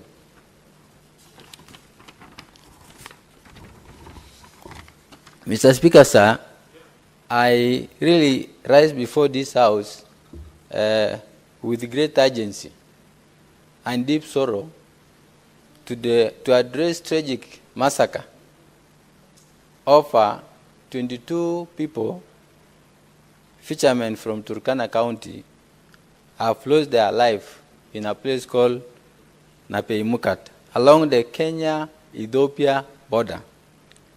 This heinous attack, Mr. Speaker, was perpetrated by Dasanach militia and Ethiopia Special Forces on Saturday, 22nd February 2025. It is an unacceptable violation of our nation's sovereignty and direct assault on security and dignity of Turkana people. This call for an urgent visit by CS Interior Onesimus Murkomen, accompanied by DIG Eliud Langat, GSU Commander Transon Lolumodonoi, and Rift Valley RC Abdi Hassan on 24th February 2025. During these visits, Mr. Speaker, the security measures and the way forward were mandated to RC Regional Commissioner Abdi Hassan in close collaboration with Turkana County Commission Julius Kafita. Mr. Speaker, reports indicate that killings in Natira and Lepeimukat near the Ethiopia military base in Morpus were masterminded and executed by Ethiopia military with support of Ethiopia's special forces at the Dasanash community in a well-planned attack to kill and dump, Mr. Speaker, to kill and dump the bodies into the lake. As a matter of fact, more than 22 Turkana fishermen were brutally murdered in cold blood and dumped into the water. So far, little efforts have been made to retrieve their bodies for proper handing over to the grieving loved ones who remained in deep sorrow after losing their family breadwinners, discarded like garbage into the lake. Mr. Speaker, in addition, intelligence sources confirm that the Ethiopian military has been evacuating the Dasanash community from Lopeimukat, Namorpus, Salany, Kalam village to IDP camp in a place called Omrata town. Consequently, thousands of Dasanash militiamen have recruited alongside Ethiopia's soldiers and have taken strategic position along the border of Namorpus and Salany, less than 20 kilometers from Kenya's ESU base, and in Lopeimukat, Kenya, which is Kenya's land, Mr. Speaker. They are heavily armed, fully prepared for the aggression. The objective is clear: to destabilize Turkana North and wipe out our people. Armed with sophisticated weapons, Mr. Speaker, they are anticipating possible retaliatory action and are ready to launch further attacks. Mr. Speaker, despite the gravity of this situation, the response from the government has been grossly inadequate.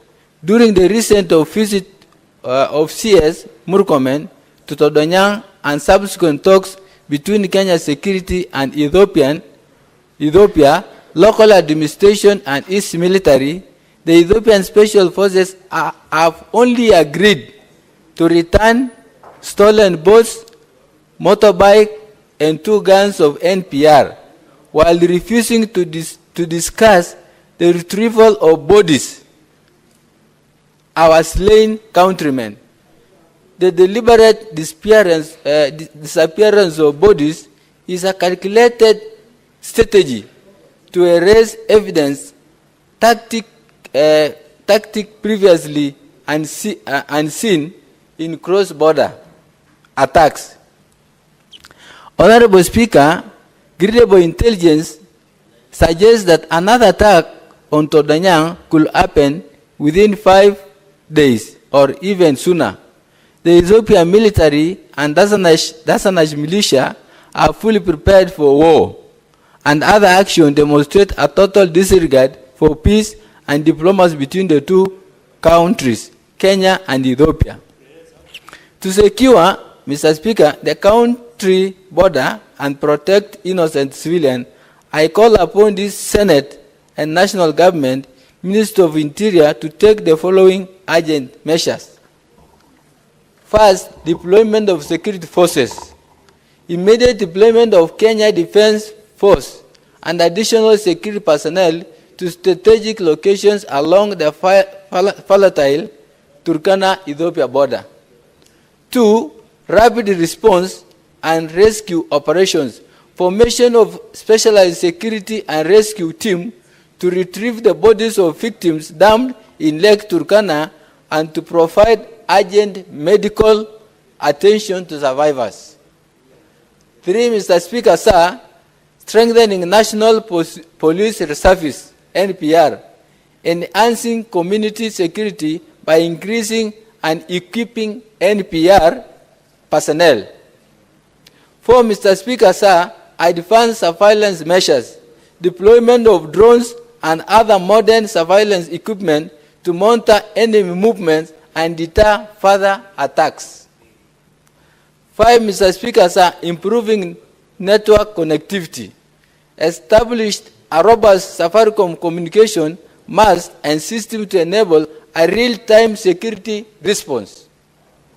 6, setting up an import immigration point, enhancing border control to regulate movement and prevent further incursions. 7, Mr. Speaker, sir, establishment of trading posts, strengthening cross-border trade and means of promoting stability and cooperation. Mr. Speaker, sir, Turkana people are living under constant threat. At the northern Todonyanga border, the failure to act decisively will not only put more lives at risk, but also expose the incompetence of leadership in protecting the security and security of our nation. I urge the national government to heed this recommendation and act with urgency and seriousness that this crisis demands. Mr. Speaker, sir, I extend my heart condolences to these people who are still have anxiety of receiving their loved ones who have been thrown in the water. Mr. Speaker, sir, I remain committed to pursuing justice, ensuring the retrieval of people's bodies, and advocating for local security measures to end these senseless killings. The people of Turkana deserve to live in peace and dignity. Thank you, Mr. Speaker, sir. Seconding. I move the motion, Mr. Speaker, sir. Who is seconding? Cherengei.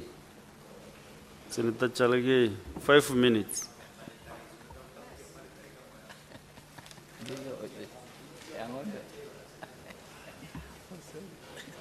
Thank you, Mr. Speaker, sir. I want to rise to support this adjournment motion. And Mr. Speaker, on the onset, I want to pass my deepest condolences to the families, friends, and the great people of Turkana for the tragic losses of more than 22 Kenyans that we lost, and there are unaccounted for 15 boats that are yet to be recovered. Mr. Speaker, I treat this as a terrorist attack. It was not a normal attack. It looks like it was well coordinated. And therefore, Mr. Speaker, I want to challenge the National Homeland Security, the Kenya Defense Forces, the National Intelligence Service, Mr. Speaker, and all other organs that are in security apparatus to move with speed and pursue these criminals. I don't want to imagine these are ordinary Ethiopians, Mr. Speaker. These are terrorists, because many years Ethiopia and Kenya have shared this border in a cordial manner, Mr. Speaker. And therefore, we extend our deepest condolences, Mr. Speaker, call upon the KDF, Mr. Speaker, to swing into action, the Internal Security Ministry, Mr. Speaker, the National Intelligence Services, and you have seen we have made great strides, especially in northern Kenya, where there is proper collaboration among many agencies in fight against Al-Shabaab. Mr. Speaker, I expect that even the African Union and East Africa community to treat this attack as terrorist attack. Mr. Speaker, you remember the case of Sudan, when they attacked the America, and many years Sudan was being blacklisted until they compensated the Americans that were killed in terror attack, and even the Libya case of Lockerbie, Mr. Speaker, where Muammar Gaddafi had to compensate. Though these 22 lives, 15 boats, must and should be accounted for and compensated by the Ethiopian government. And the Ethiopian government must hand over these criminals for prosecution within Kenya, so that we stop this issue of criminals going and hiding, Mr. Speaker. Mr. Speaker, another aspect I wanted to increase is road network must be improved in that region. Mr. Speaker, there was a proposal of putting a fence between Kenya and Somalia. We should also see how we can put a fence between Ethiopia and Turkana County, Mr. Speaker, or Kenya. Mr. Speaker, the NPR should be double, proper remuneration, Mr. Speaker, and further training of National Police Reservists. And they should be given a way of rapid response unit, Mr. Speaker. Mr. Speaker, number 3 is, of course, I thought Safaricom and network coverage. We must agree that we need network coverage in those regions so that it becomes easy, Mr. Speaker, to track and eliminate these terrorists. I don't call them Ethiopians, I call them terrorists because what they did is inhuman, is animalistic behavior, Mr. Speaker, and network connectivity, Mr. Speaker. Mr. Speaker, the issue of border control, it is sad. Mr. Speaker, as East African community, we are encouraging movement of goods and people, but it looks that our neighbors are abusing this privilege. We must intensify the border control so that we eliminate people who are terrorists or people who want to bring disharmony. We are not saying Ethiopians should not come to Kenya or Kenyans should not go to Ethiopia. We need a robust way of handling the immigration, especially in Turkana County, Mr. Speaker. And Mr. Speaker, we need to bring activities that bring unity like trading points, sports and games so that they can solidify, Mr. Speaker. I want to empathize and sympathize with the great people of Turkana, Mr. Speaker. It is unfortunate that as we today, Kenya has been relatively stable. But I want to ask KDF, the national government, the president, and the people concerned, Mr. Speaker, to ensure they pursue these criminals. Ethiopia has been a friendly nation. Kindly let them hand over those criminals for proper prosecution under terror charges. In fact, he should be charged under anti-terrorist act, Mr. Speaker.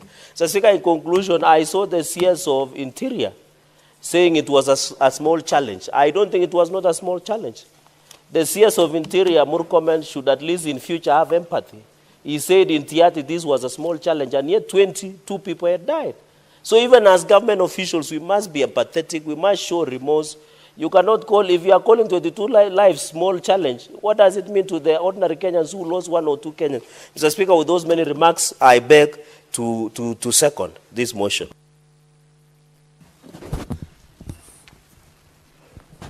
Honorable Senators, I propose the question that pursuant to Standing Order that 7, the Senate do now adjourn to discuss a definite matter of urgent national importance, namely the killings of Kenyan fishermen at Napemkat in Tondonyang area on Saturday, 22nd February 2025, that allegedly left at least 22 Kenyans unaccounted for and 15 boats belonging to Kenyan fishermen stolen.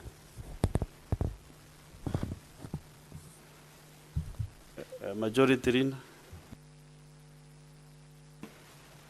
Mr. Speaker, first I want to join my 2 colleagues who have spoken before me on this matter, alongside the people of Kenya, to pass our condolences to the people of Turkana following the loss of life on such a significant scale.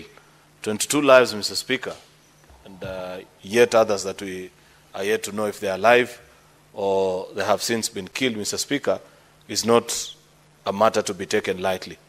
This is murder most foul, because these people had gone to fend for their lives.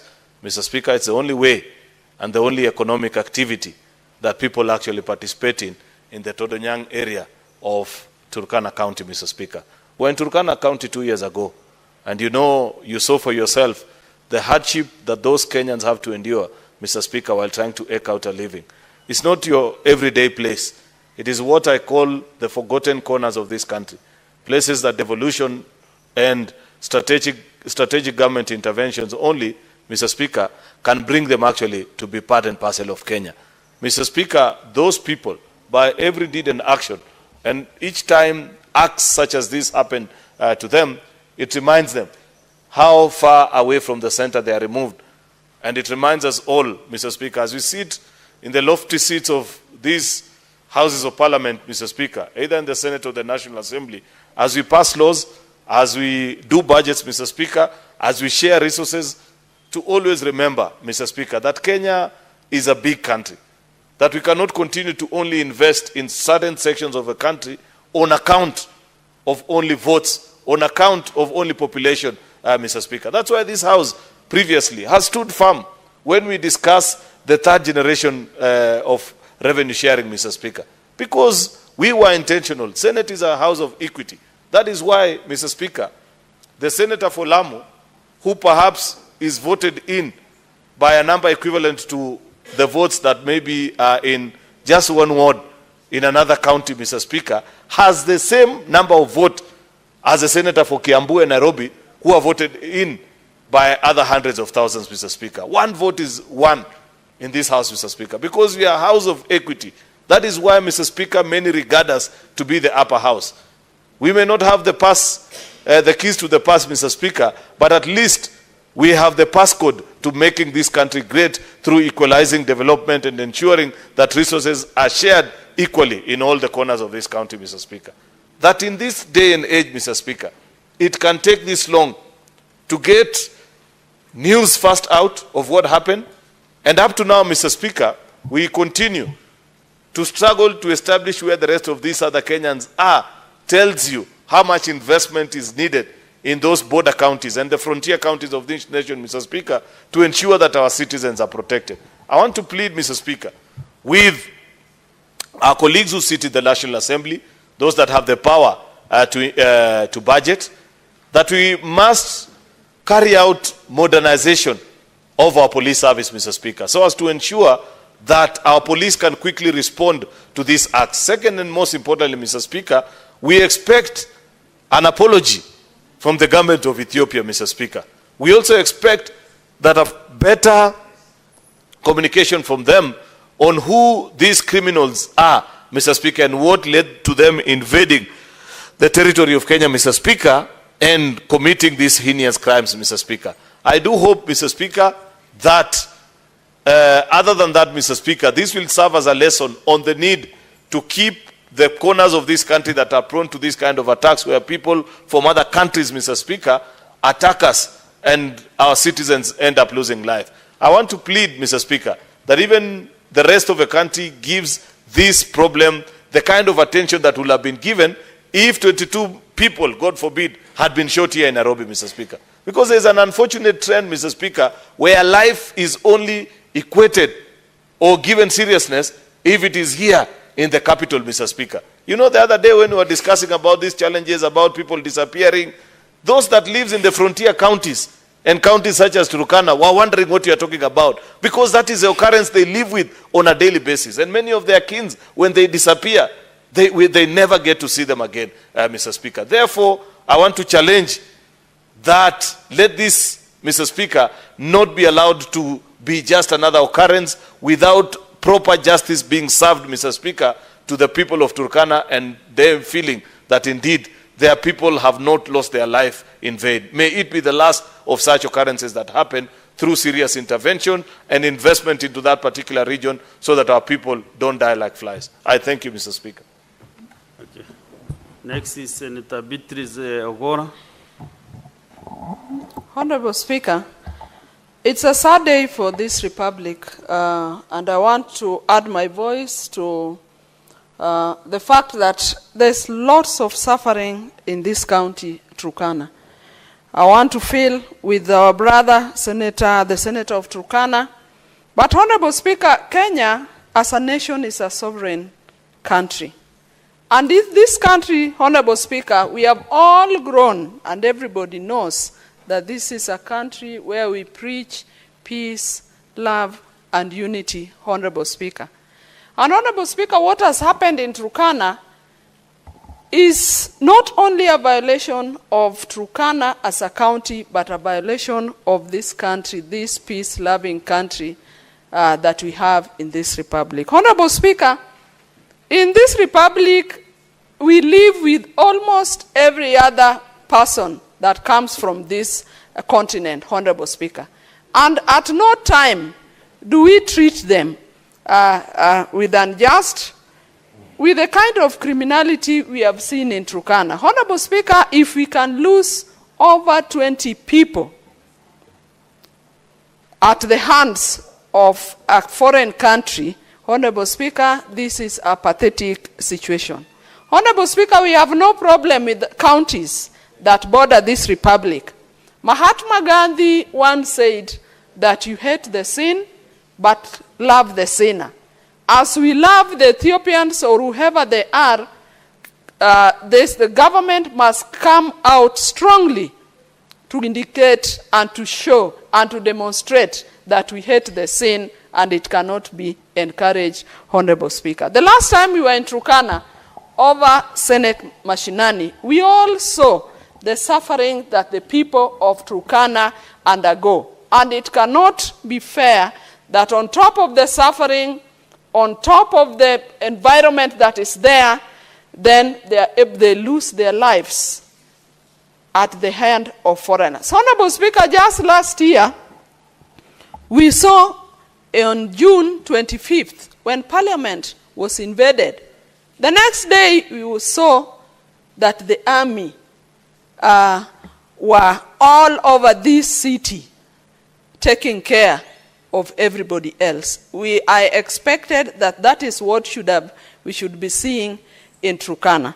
And Honorable Speaker, as I support this motion, as I feel with our brothers and sisters in Turkana, I hope this will never, never happen again, not only in Turkana, but to any other Kenyan in this republic. And I want to call none other than the President, His Excellency, the President, William Ruto, to take charge and to ensure that the Turkanans are supported, are protected, but most of all, Honorable Speaker, we are Africans that believe that even when we lose one, we must be able to get the body and be at peace with the loss that we have. We must support Turkana, and the government must ensure that the 22 that have been killed, whether they are thrown in Lake Turkana or whether they are elsewhere, the government must go ahead and retrieve these bodies so that their loved ones are at peace with themselves. Honorable Speaker, I condemn this kind of criminality, and I want to say that the sovereignty of this country that preaches peace, love, and unity to our countrymen and beyond is protected. Honorable Speaker, I stand with our brother, Senator Lomelen. Senator Abbas Sheikh Mohammed. Thank you, Honorable Speaker. I want to join also Senator Lomelen and the rest of the members who talked, and I want to condole and send my condolences to the families that lost their loved ones. Honorable Speaker, as you're aware, this country has the longest border lines with the most of Africans, the neighborhoods, especially who are unstable. In Southern Sudan, Ethiopia, Somalia. In this country, most of them are unstable, and there's no proper law and order, because as you're aware, there's so many criminals roaming around with sophisticated weapons. And as a result, Kenya borders have remained porous and unmanned for many years. You have seen many officers. Actually, we have very few officers in the field. Kenyan borders are not manned by Kenyan men and women of the armed forces and the police officers. They are manned by the locals. And therefore, it is a high time, I think, the locals also should be armed, for especially those areas, so they can be able to protect themselves. Instead of, telling them that they are having illegal guns and all these things. I think it's a high time these people should be licensed so that they can be able to fight and rebuild back the fight, the people who invaded them. Because many lives have been lost in Turkana, even in Mandera, in Wajir, everywhere. The people are roaming with guns, coming from borderlines, raiding their animals, and therefore we remain unprotected. And as a result, I will request that we must come up with a policy and a law that will be able to take care and arm people of the borderlines so they can be able to protect themselves. One other thing, Honorable Speakers, we need to establish more border posts. Kenyans, actually, we have so many trained officers. We have the GSU, we have the RDU, we have the structural units which are well trained. But unfortunately, the most unfortunate thing is those officers, most of them are now guided as VIPs. The VIPs have actually taken half of the police officers in this country, right from the presidency to the MCS. There are so many. Half of the Kenyan police are actually under VIP guides. They have been guiding the police officers, the VIPs.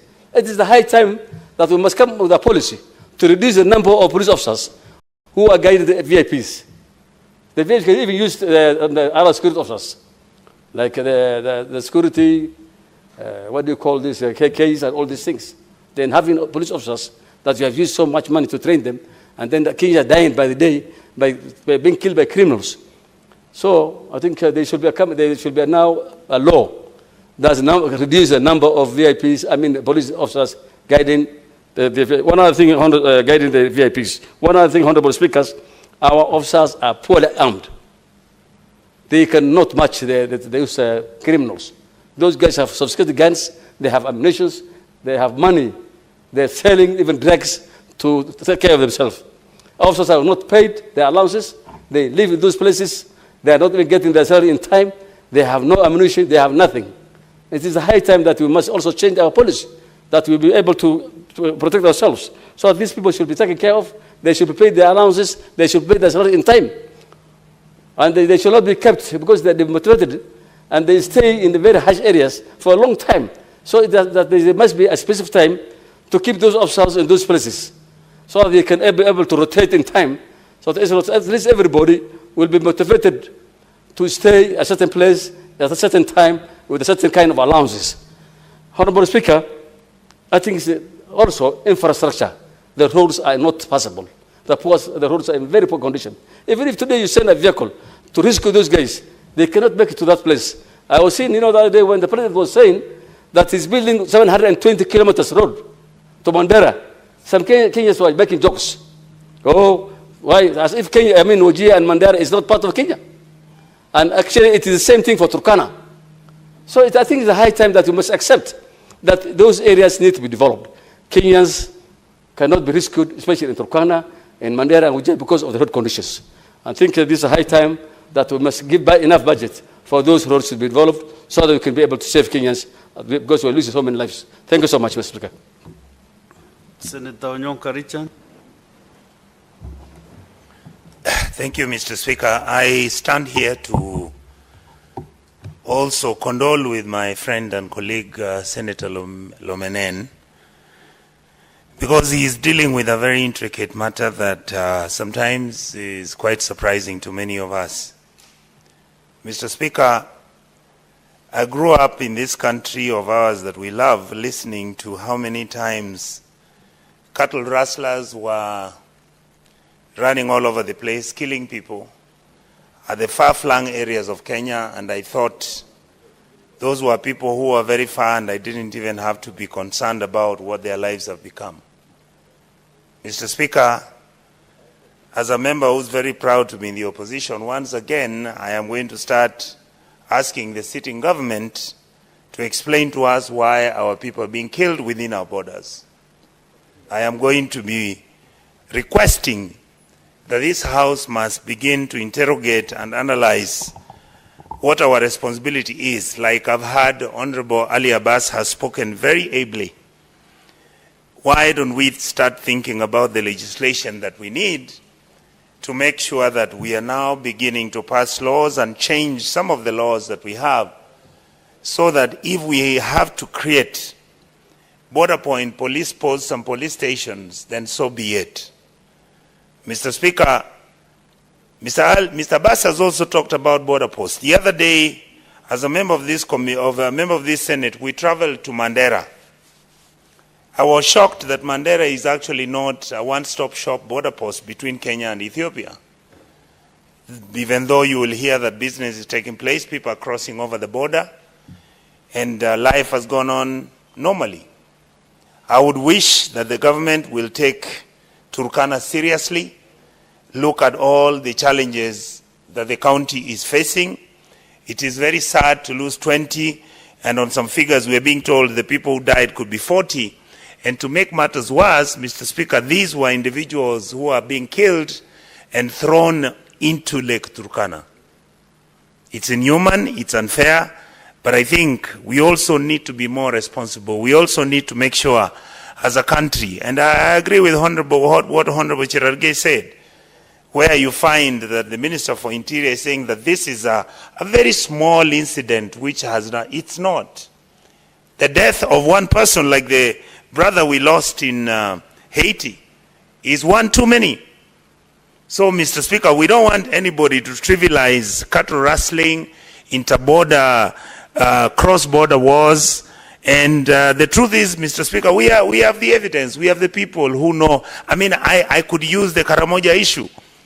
The frequent war that was taking place between the Karamoja and the Karamoja in Uganda and the Turkanas in Kenya.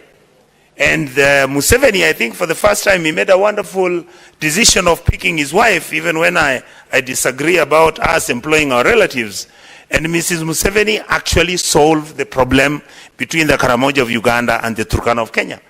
So why don't we get, maybe I wanted to say, Honorable MNN, that our president could also pick Madam Rachel and even make her the Minister for Interior, if that is what it means that we solve this problem. So that, because as a mother, she may understand, and I think the people might believe her more if she came in as a peace ambassador to make sure that this cattle rustling and killing of Kenyans by outsiders and our borders are open is something that we must stop as soon as possible. With these remarks, I really hope that the government will move as fast and as quickly, and the government can interrogate this matter. The government should even think right now. He can come to this house and ask us to give it permission to allow the Kenya Defense Forces to actually go to those areas and try and make sure that we maintain peace on a permanent basis. Thank you, Mr. Speaker. Thank you. Senator Sifuna Edwin. Honorable Speaker, I want to take this opportunity on behalf of the people of Nairobi as well to convey our heartfelt condolences and commiserations with the people of Turkana through their Senator, Honorable Lomenen, who has caused this adjournment motion for us to discuss the situation in Turkana. Honorable Speaker, as you know, I am a very proud Secretary General of the Orange Democratic Movement, a party that has very strong presence in Turkana. Honorable Speaker, in Turkana North, we are represented in the National Assembly by Honorable Ekwom Nabuin, who was elected on an ODM ticket, and his Turkana South counterpart, Honorable Ariko Namoit, who represents Turkana South, yes. Honorable Speaker, these two members of parliament have taken the liberty to brief the party on the situation in Turkana as they see it. In fact, Honorable Speaker, I want to go through some of the things, the reports that we have gotten from our two members of parliament.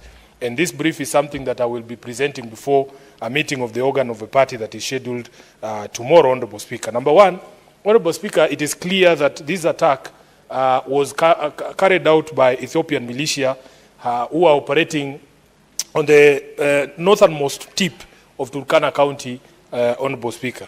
And that according to these two members of parliament, there are actually more than 30 fishermen who are feared dead and who are missing and feared massacred inside the lake during that attack, Honorable Speaker. They also confirmed to us at the party that they are yet to retrieve the bodies because the Ethiopian side is not cooperating and unwilling to engage with them.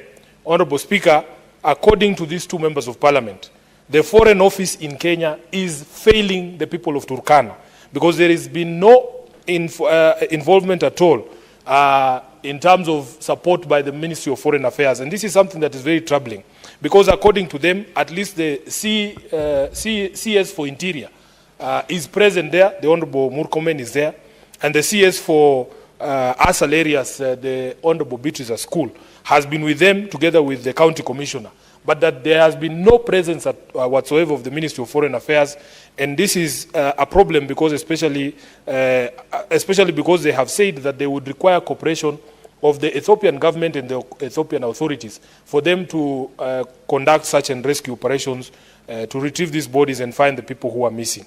Honorable Speaker, our members of parliament have also told us that on the night of the attack, and maybe the senator for Turkana can confirm, there was no network coverage. That somehow the network by Safaricom experienced an outage on the night of the attack, making it impossible for them to save lives. Honorable Speaker, the argument by these two members of parliament is that if they were able to communicate the attack early, that many, many lives would have been saved. And this is something that Senator Lomenen can also confirm.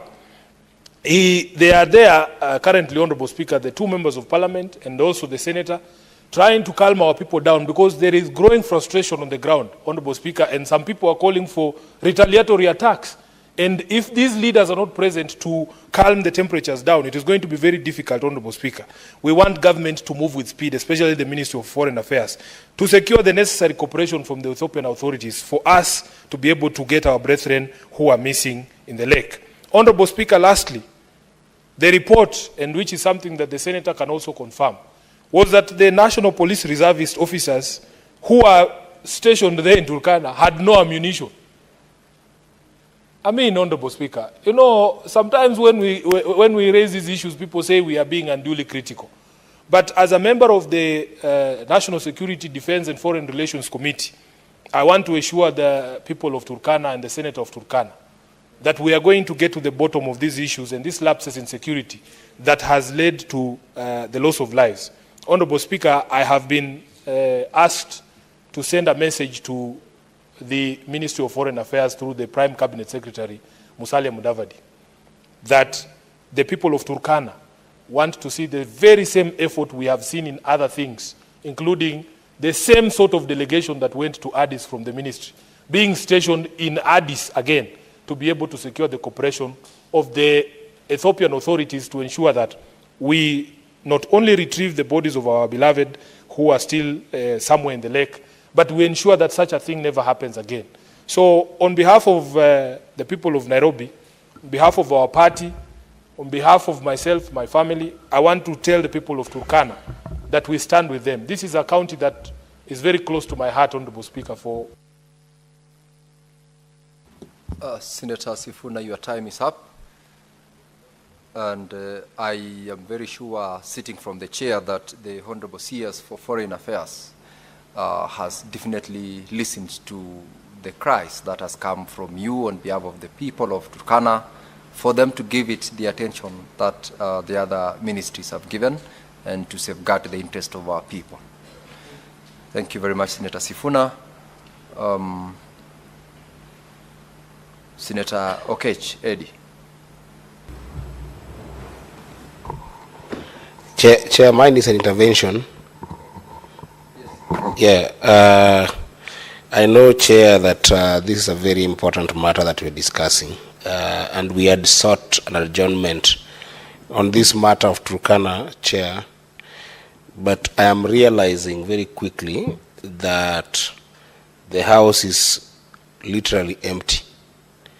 And the issue of Turkana is a very important one. Therefore, I wanted to rise under Standing Order number 41, knowing that perhaps this could have been necessitated by, the fact that some of our colleagues are at the funeral of our departed brother, Senator Cheptumo. I do share in the pain and the losses that have been in Turkana, and I hope that we can be able to find a more broad solution based on what my dear friends and colleagues senators have shared, including just what Senator Sifuna has said. But I wanted to ask whether, due to the lack of quorum in this proceeding, you may consider, evoking Standing Order number 1. Perhaps to check if you don't have quorum, then perhaps we can revisit such conversation when the full House is here, for the purposes of proper attention to such matter of serious magnitude of state concern. Thank you, Chair. Senator Eddie, actually, when you look at the motion itself of adjournment, the motion pursuant to Standing Order 37 seeks to adjourn the House. So as it stands now, the House is adjourned for purposes of this particular motion. And that is why we have sought for every other member interested in contributing to it to do so within a limited timeline of 5 minutes. It's therefore not available for yourself to raise Standing Order 41 in terms of quorum, because the House stands adjourned for purposes of the minutes of the motion. I will therefore rule you out, and we still have members who are interested in contributing, and you are one of them, but yours was an intervention. I will allow we have got Senator Peris Tobiko, we've got Senator Seki, who is not in the House, we've got Senator Joe, but I will give Senator Peris Tobiko her time to also speak to this motion. Thank you, Mr. Speaker.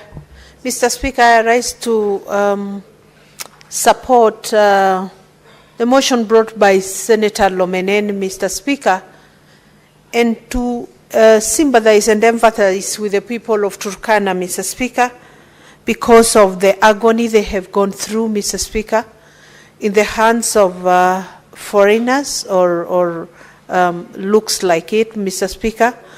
Mr. Speaker, it pains a lot to lose Kenyans in ways that we should not lose lives. Of course, human beings are mortal and we will all pass on. But there are ways that we should, lives must be saved, Mr. Speaker, and protected, Mr. Speaker. Mr. Speaker, I have stood to, urge the government to take quick action to bring to book the culprits of this heinous act, Mr. Speaker, to also, Mr. Speaker, protect other Kenyans in Turkana, Mr. Speaker,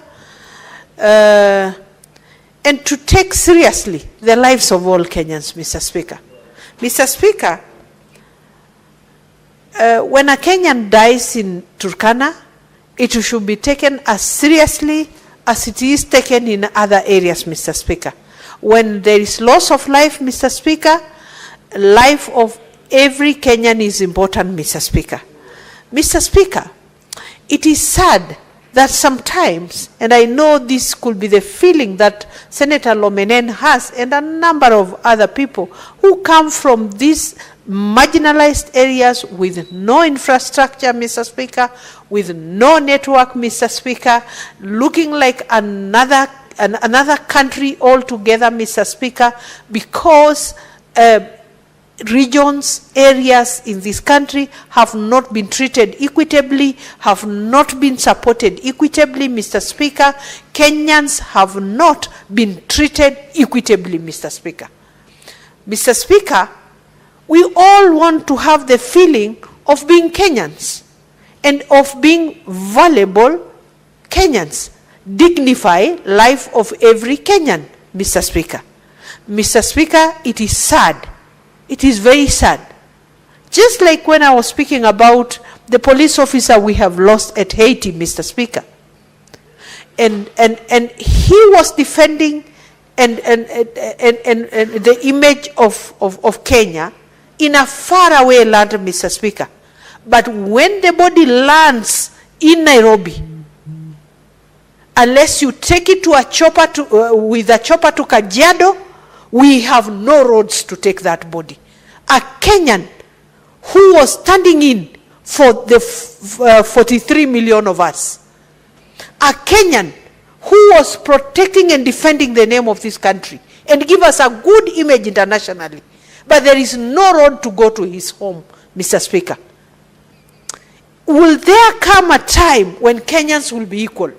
Will there come a time, Mr. Speaker, when we will all feel we belong, Mr. Speaker?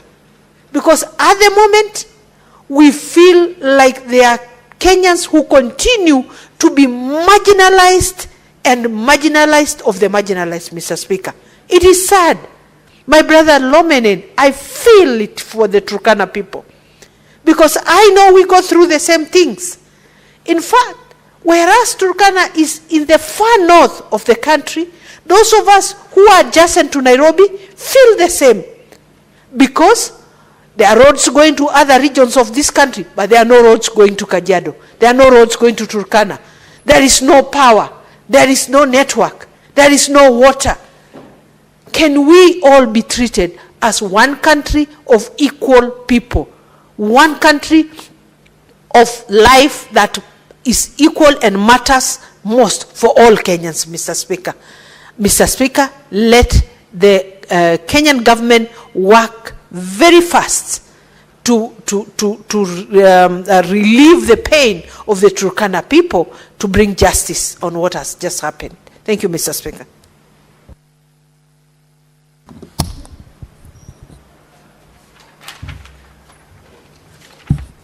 Honorable Senators, we may rise. Having now concluded the debate of the motion of adjournment under Standing Order 37, the Senate stands adjourned until tomorrow, Thursday, 27th of February, 2025 at 2:30 p.m.